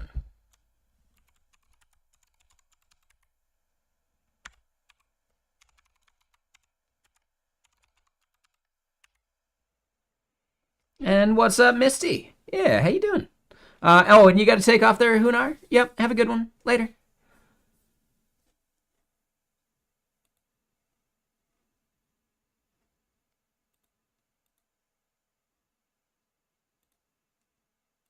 And yeah, so I got some Indian food on the way, so we'll see when that's actually ready. They're saying it'll be here around 7:10 p.m. I bet it might even be here quicker than that. So yeah, sorry if your raid, is a little short-lived. Do you have anyone else that you'd like to see us raid if my food gets here sooner than I expect?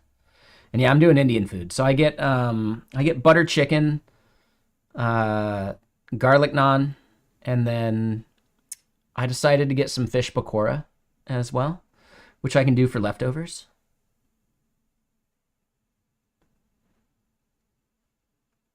Yeah, the Indian place that I order from is actually one of the best here in the Seattle area. And it's over here in Redmond.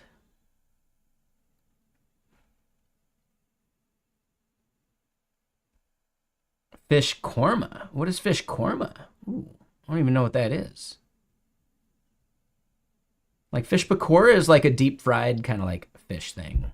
I don't know what fish korma is. Yeah, I said fish pakora, which is just like the deep fried fish. But yeah, Misty, thank you for that sub. I appreciate it. For everyone joining our raid, so wait, hold on. You said you were been trying to mess around with a printer, like a paper printer. What is this? The 90s or a 3D printer? Oh, that's fine. Time enjoyed. That's totally fine. No worries.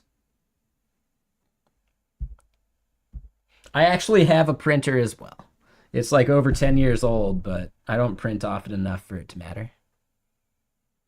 A thermal printer, so like receipt paper kind of printer, right?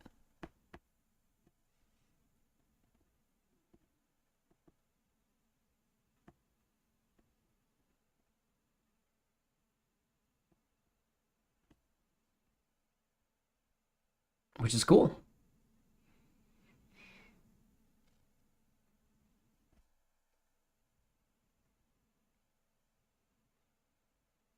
Yeah, so for everyone joining, we just built out our API key management stuff.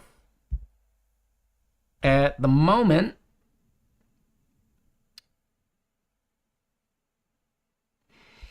we're making it to where like saving something here works. So we do Acme 2 there. If I refresh, Acme 2, perfect. Yep.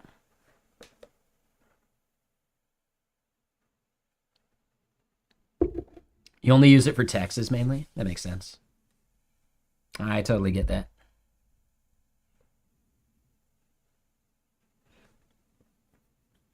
Oh man, the driver is arriving at Kanishka. Depending on when the food's ready, I may have to scramble and raid someone. But yeah, we're good for the moment. So we got this whole API key management thing done. Yeah, they're getting there like way early. I did tip $5, High roller. Yeah, I'm gonna call that good. I'd say we need to commit what we just did there.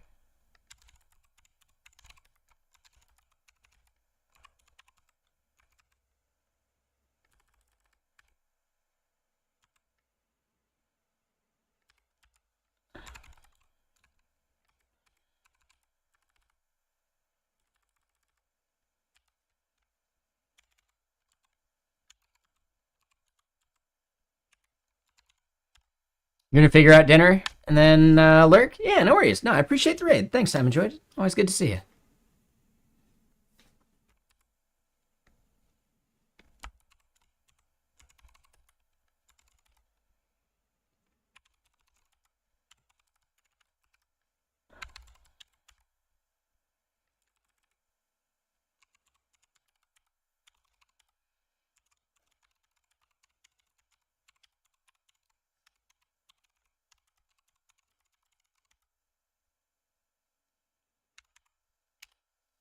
Oh shit, he's on the way.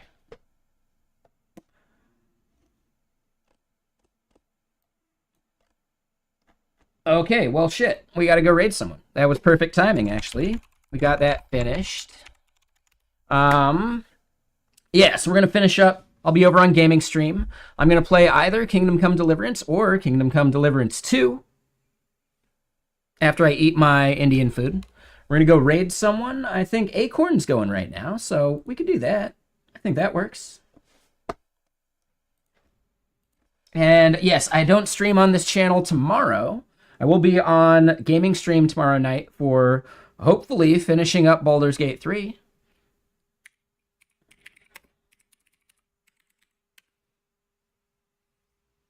And we'll be back on this channel on Thursday to start knocking out like all this stuff we got in our notes. Right? So yeah, probably do the remove quota from list because it's a good easy one. And then we'll do, yeah, maybe try and fix the bug with the crazy amount of 500s or 401s or whatever. Like in any of the cases, we're getting too many errors. Right? Fixing some magic link code stuff, filling in the overview page. Those are like the short-term goals. And I think we can have a lot of those done here really soon.